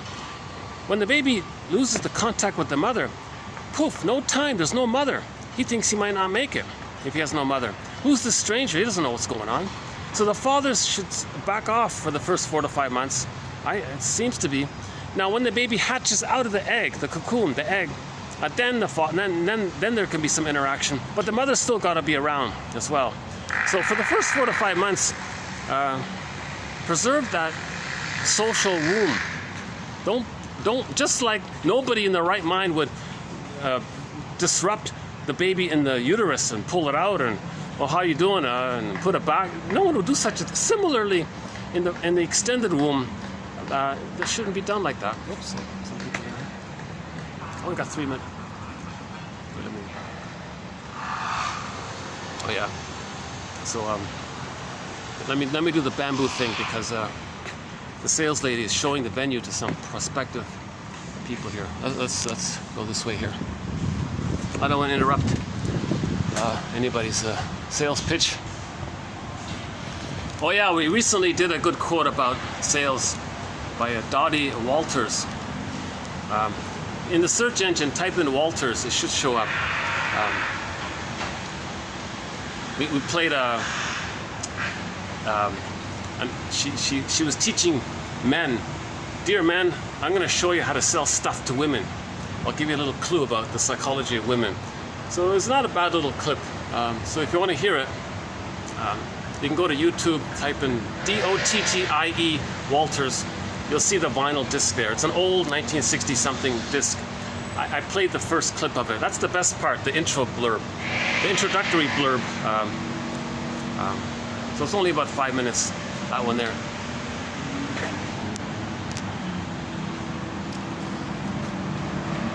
Beautiful bamboo. Geez, I really love. I'm a huge bamboo fan. I'd love to learn more about bamboo. Such a beautiful, elegant, strong. You know, some people, some construction workers apparently even use bamboo stalks, like for scaffolding. They're very strong wood, beautiful wood. I don't know if it's showing up here, but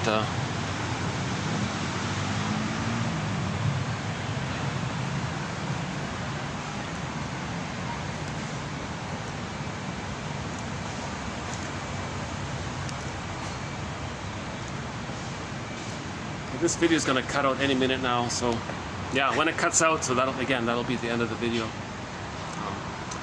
Any final thoughts here? Oh, the sales lady's got it. Okay, hope she made her sale.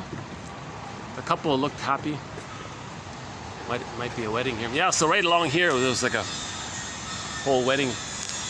You know, one time this whole area here was just all plush with flowers everywhere. Not just like as a garden, but it was just like just lush, plush. Wow, like it was all everywhere. It was a very nice moment. Oh yeah, flowers. Yeah, we mentioned that. Loretta Bruning has a theory about flowers.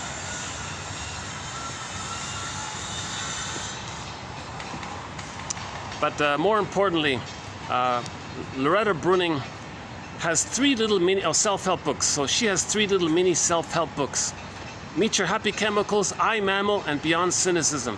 They teach about how dopamine for the chase and serotonin from the catch. Now it's going to depend on your psychic structure of where the arrested development takes place. Okay?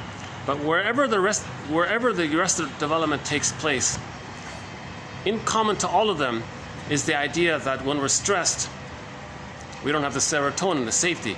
Hence, click in the dopamine for the chase, because the dopamine is the excitement, thinking that when you get something, it's going to make you feel safe. Now, if trauma takes place during the bully pattern phase, so greed and envy. So when they're envious, that's the connection to the mother. So in the chase to be envy, they're connected to the mother. When they complete some kind of envious act, they feel connected to the mother. They feel safe. So they're going to chase envy to be connected to the mother. Hence, they feel safe. So that's the more primal one, right? If it's so that's based on their psychic structure. A healthy person would have a goal, thinking, well, let's pursue this goal because when I get this accomplishment, I will feel satisfied in this generative activity, and I feel fulfilled by expressing, the capacities of my real self. So they get serotonin that way. So it's different for each person, right?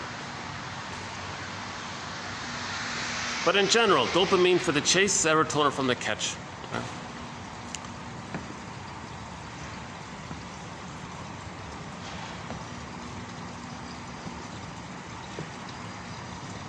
So we see it in sports, right?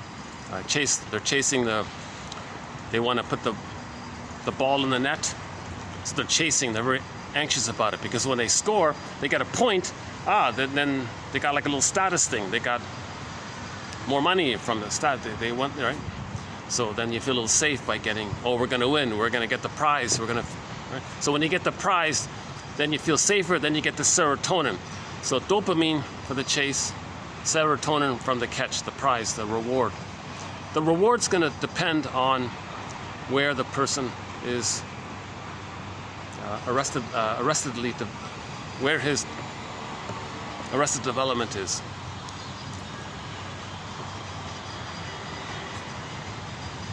Oh wow, 3:09. Got an extra couple of minutes here.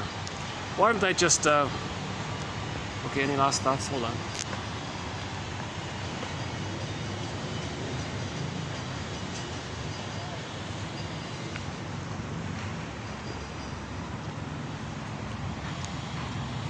So the obvious example is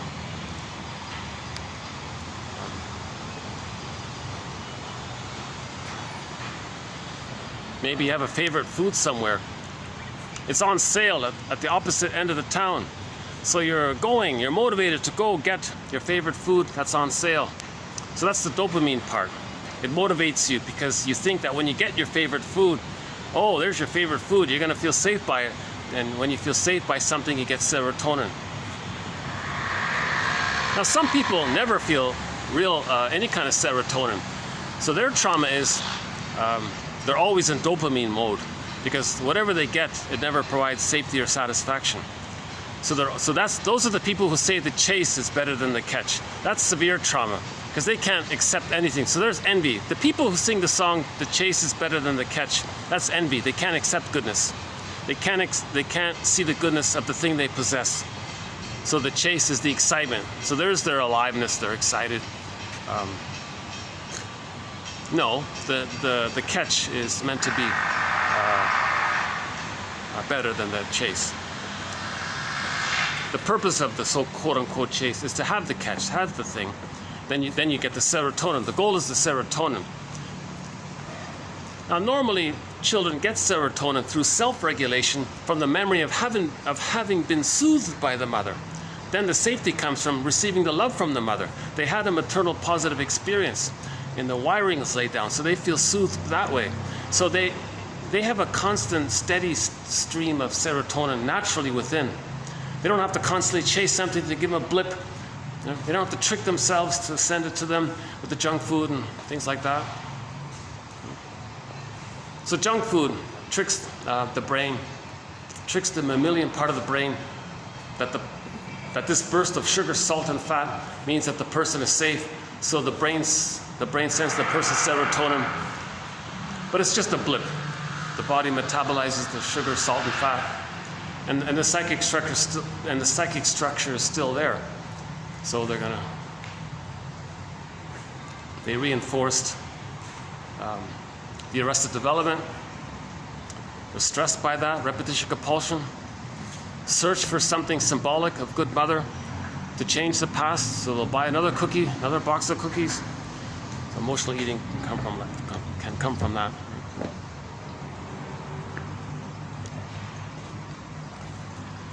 Yeah. Actually, yesterday was Sunday. We did a good video here on Sunday. Today's Monday. I hope this video wasn't too bad. Maybe this video isn't so bad as I thought. Look at that, 3:12. Oh, this will just cut out any minute now.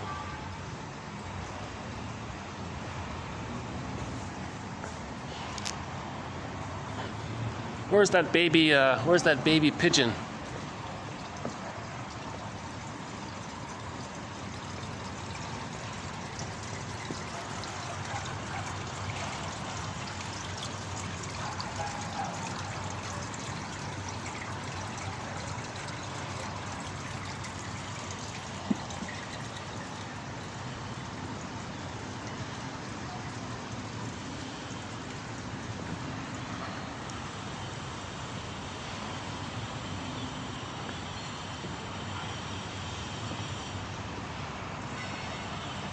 So maybe we can adapt that phrase. Man's main task is to give psychological birth to himself.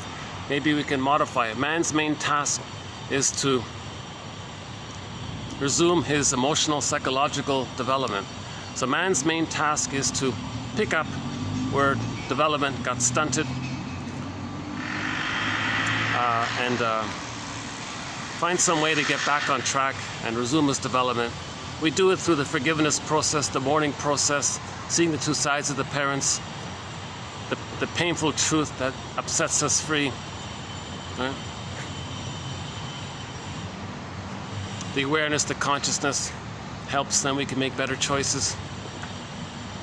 The understanding leads to forgiveness. understanding the plunder system.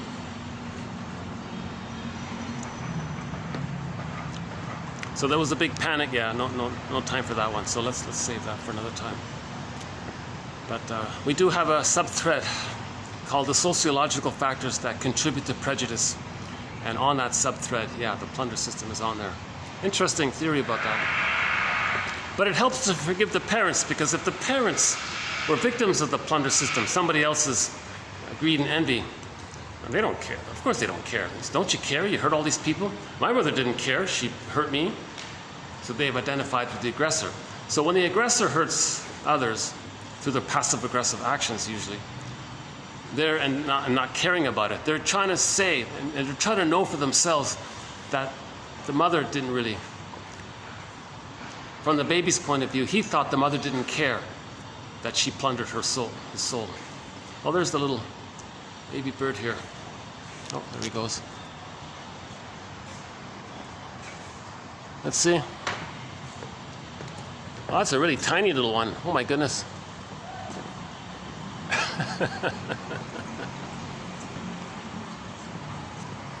Oh.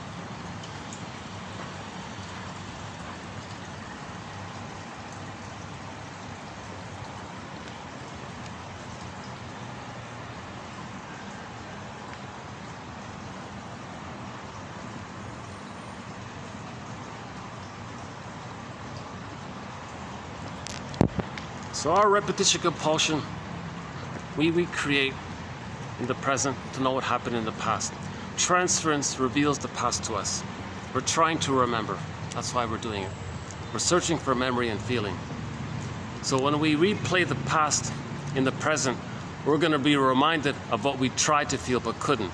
So the feelings are trying to come back up. Then you have a line with yourself, self-compassion with yourself. Okay, then some of these self-help exercises can be helpful. Ah, there you are feeling. This is what I tried to feel as a child. Now it's coming up. So now you accept yourself as you would accept your own wounded pet or child, yourself, right? So the attitude is you want to be very accepting. You don't say get over it to yourself. Oh my God, that's very violent, very abusive, right? So yeah, we played that terrible song, Get Over It, about a year ago. That's the sign of the rage that the person felt when the mother shamed them. See? So they project the rage onto the abusive mother, identify with the aggressor, and then sings the song, Get Over It. Okay, that's a symbol for their own rage at how they felt by the mother gaslighting them in the nursery. In the nursery.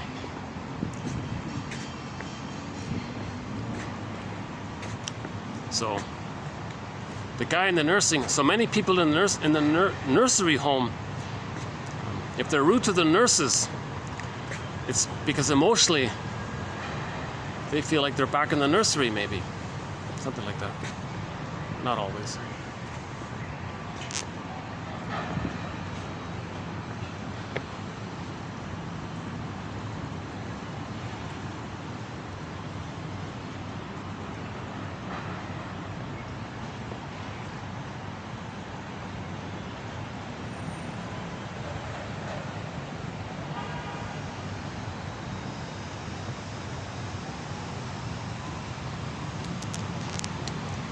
So again, 24:35 to 9, a 5-video run on falling in love, very good one. The fantasy that the person you fell in love with can be the mother that should have been there in the past, and you want to see if you can make that happen somehow. When you fall in love, you revive the old symbiosis, hence your bedazzled love trance. The baby was in this trance with his mother, so we revive some of that. So this is called infantile love, this transference love. Very good batch of quotes. It'll change how you hear love songs. Like today's love song, the one today, Alton Gunn, that one there. He was saying, oh, come on, I'm crazy about you. Why can't you be crazy about me as well? Then we'll dance very happily. It's not that simple. If he's crazy about her, you know, maybe she unconsciously reminds him of the needed blissful time, the missed blissful time. But maybe she's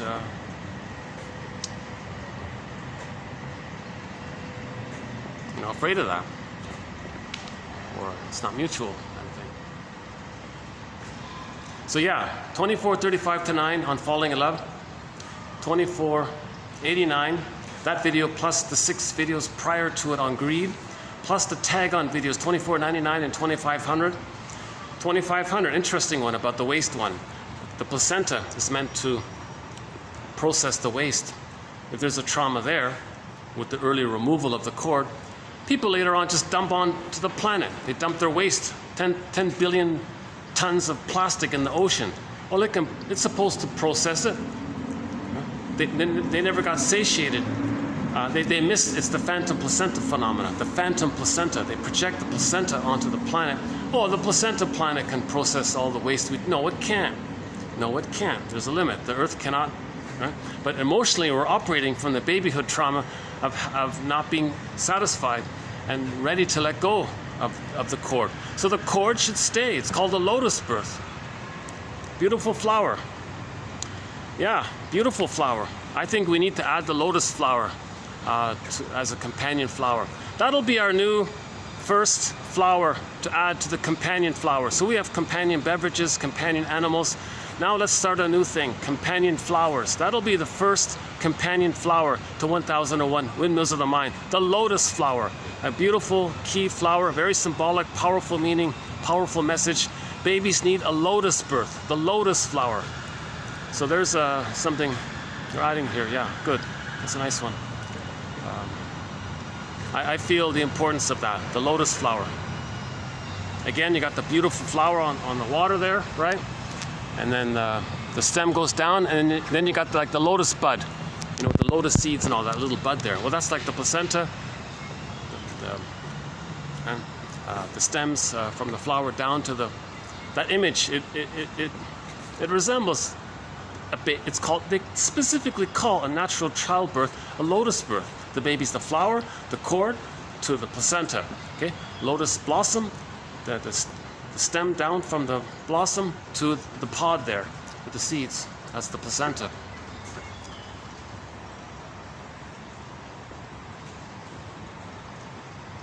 So if that's disrupted, there's a trauma there. We're looking for the phantom placenta. Where's the phantom placenta? Oh, the Earth is the phantom placenta. Okay, well, the placenta can metabolize the waste, so we're just dumping recklessly on the planet. 10 billions of tons of plastic in the ocean. Someone said in 20 years there'll be no fish if you keep doing that. There's limits to this, right? So we gotta be conscious. The reality, no, the Earth cannot function the way the placenta functioned for the baby in the womb. The Earth cannot do that. But we project inside out. What's inside we project out. Out is, okay. That's the phrase inside out. We want to heal the inside, then we heal the outside. Do we have time for the puzzle one? Look at that, 3:20. It's fun. It's a little irregular. Sometimes the camera gives me a few extra minutes like this. Usually it's 3 hours and 5 minutes is the limit. But we did a very good quote about this little 7-year-old boy who was who loves jigsaw puzzles, and the father took a world map out of a magazine, knowing that the son never saw a world map before, and he ripped the page up into little pieces, gave them to his son with some scotch tape. Son, I got a challenge for you. I'd like you to repair the world. Off you go. Because he was busy, he wanted some free time to do his work. The son comes back very quickly. Says, Dad, I repaired the world. He's very confused and surprised. How did you do it? You never even saw what the world looked like. You didn't have the box of the world map, did you? No, I didn't. I never saw it before. But when you ripped the page out from the magazine, I saw that on the back there was a picture of the man. I saw that. So I turned the pieces over and discovered that when I repaired the man, I repaired the world. If each individual is healed more and more, we're going to make choices from the healed heart, rather than choices that express a damaged heart, kind of thing. So we want to heal find a path with heart. All we got to do is get in touch with our inner life, then we're okay. Then as we feel, then we're okay. Doesn't have to be perfect. Just got to start feeling. But the infantilism, it's hard to feel. The trauma is too great. Now we're talking about getting joy and sadness back on the console. Because when joy and sadness is missing, at the console it's just the amygdala, the so-called survival mechanism. Fight, prejudice, fight, flight, freeze, impulsive, reactive, masked over with lies and rationalizations. That's a symptom of losing our feeling self. So we want to get some of the feeling self back. So psychoanalysis, looking for an egg, feelings, in a basket that's missing. So just like these cranes are building these buildings, and when the building is completed, it'll house people. When we weave a basket of knowledge, some of our feelings can come back in.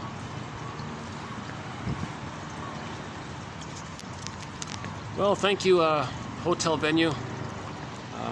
These guys have been great. Yeah, very friendly people.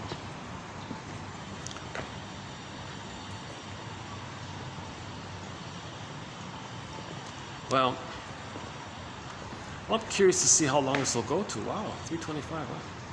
This is one of the longest videos.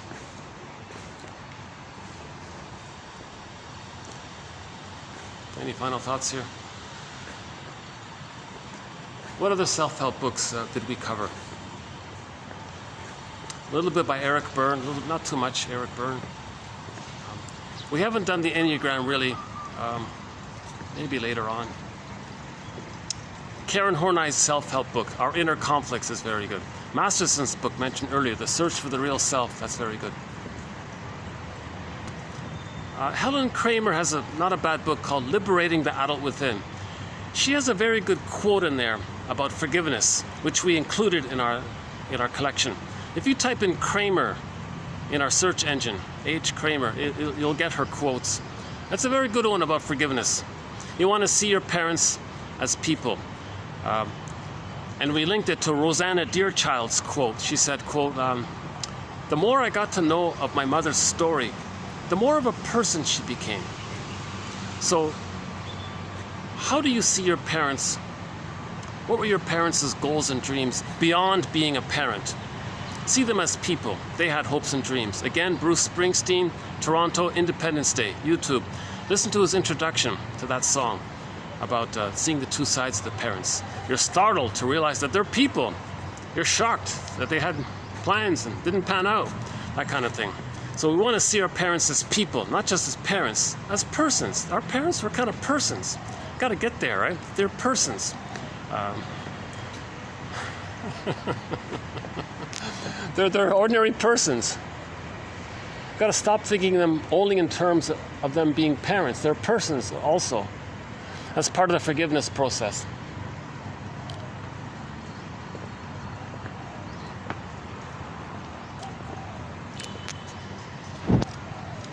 Yeah, Rosanna Deerchild used to host a radio program about indigenous affairs. Unfortunately, yeah, she left the job to do some comics, some novels or comics or something, to tell some stories about indigenous tales. I don't know the latest about it. She had a very, very beautiful voice. It was nice listening to her. Rosanna Deerchild. Yeah. A lot of our songs come from First Nations singers. Beatrice Deer, Edie Sappi, Susan Aglu-Kark, Brian Andre, Claude McKenzie, and Cashton. Willie Mitchell we played recently. Willie Dunn, Willie Dunn, Son of the Sun, Children of the World. The Ballad of Crowfoot, any other song. Willie Dunn. He's sort of a revered singer in the Mi'kmaq, for the Mi'kmaq people. Willie Mitchell sang Call of the Moose, Birch Bark Letter. Kelly Fraser, Looking for a Seal. And several other indigenous. Eastern Owl we played recently. Eastern Owl, Child Protection. Indian Act. Caitlin Johnson, the song called Gentle Warrior. She's also a Mi'kmaq singer. Katalin, K-A-T-O-L-I-N, Johnson. If you look up Gentle Warrior Johnson, it should show up. A very good song. High school student, a high school class put that song out, Gentle Warrior, honoring one of their poets, a woman named Rita Joe. Her poem is something called, With Trauma, I Lost My Talk. So in trauma, we lose our talk, we lose our voice. We want to get back our voice, get back our identity, our true voice. Our true voice is linked to our true feelings, to our true self. So we want to get back our true voice.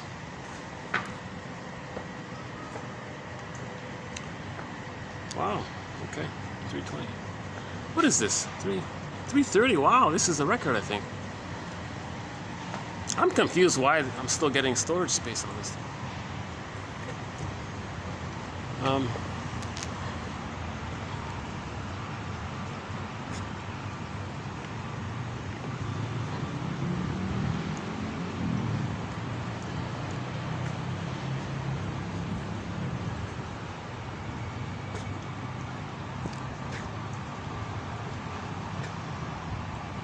You know, we can also borrow that song "Crazy" by Gnarls Barkley.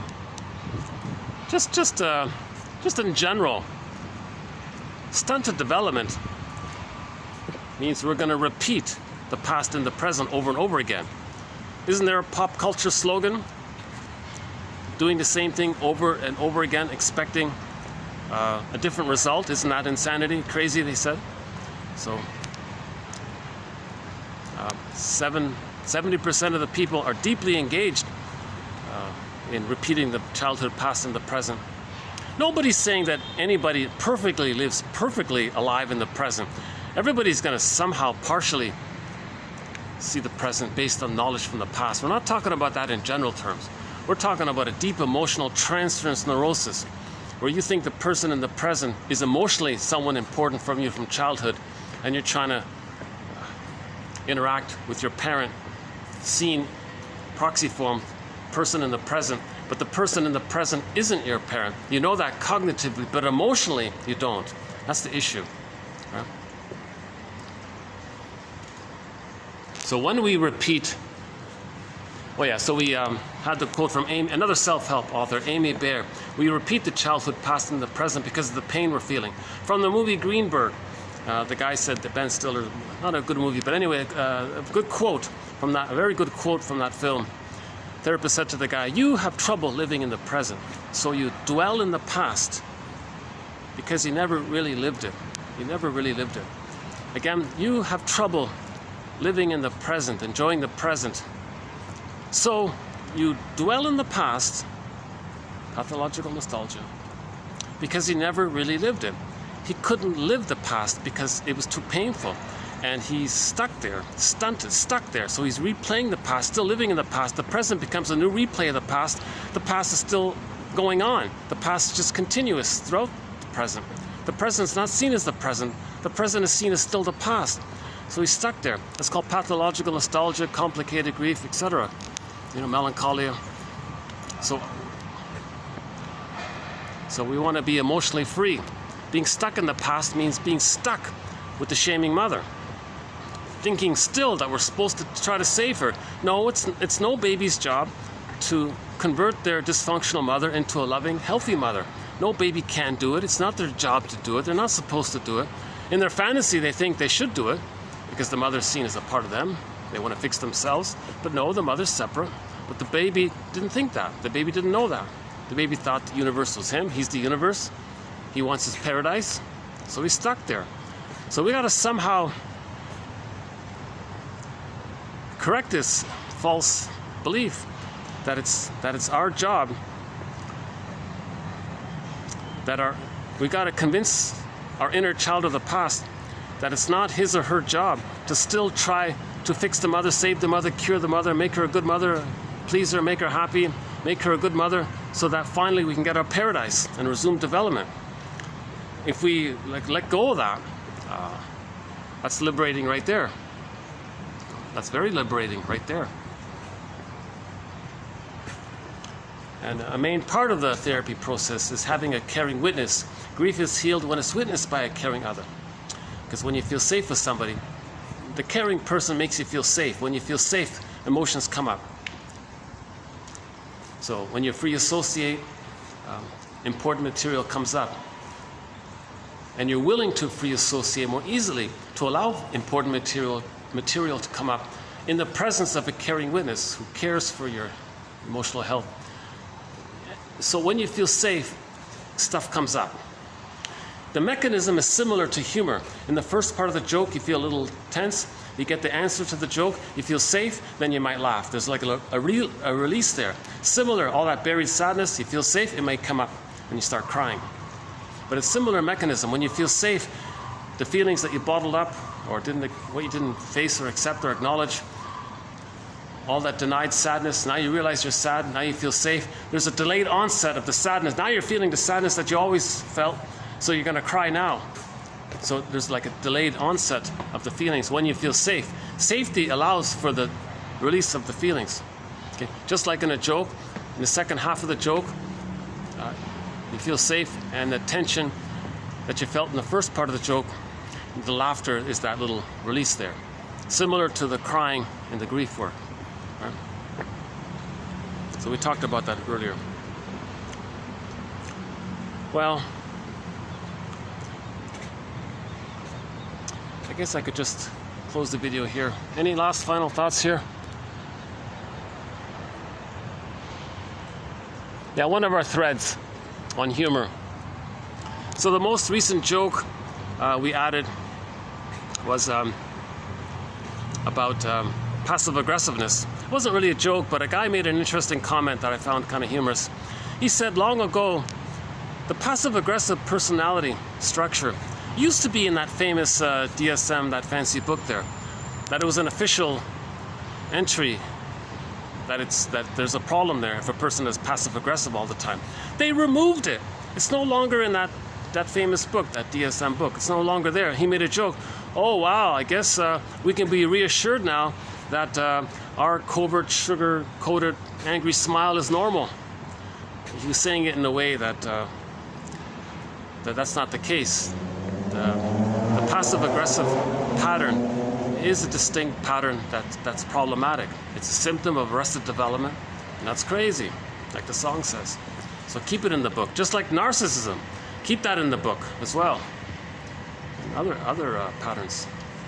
So ironically, they're removing things that should be kept in, and they're adding things that don't, that just try to create things, you know.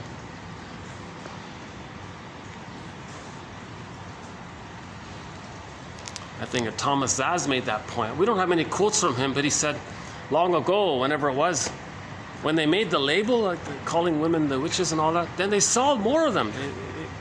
People saw more of it when you made that label.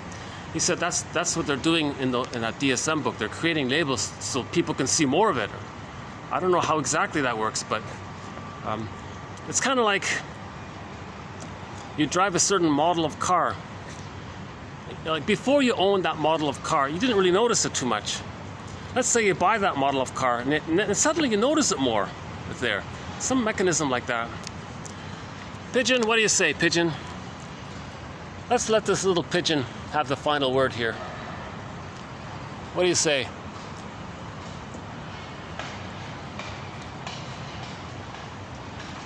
He says, let me think about it. I'll go up to the tree and think about it.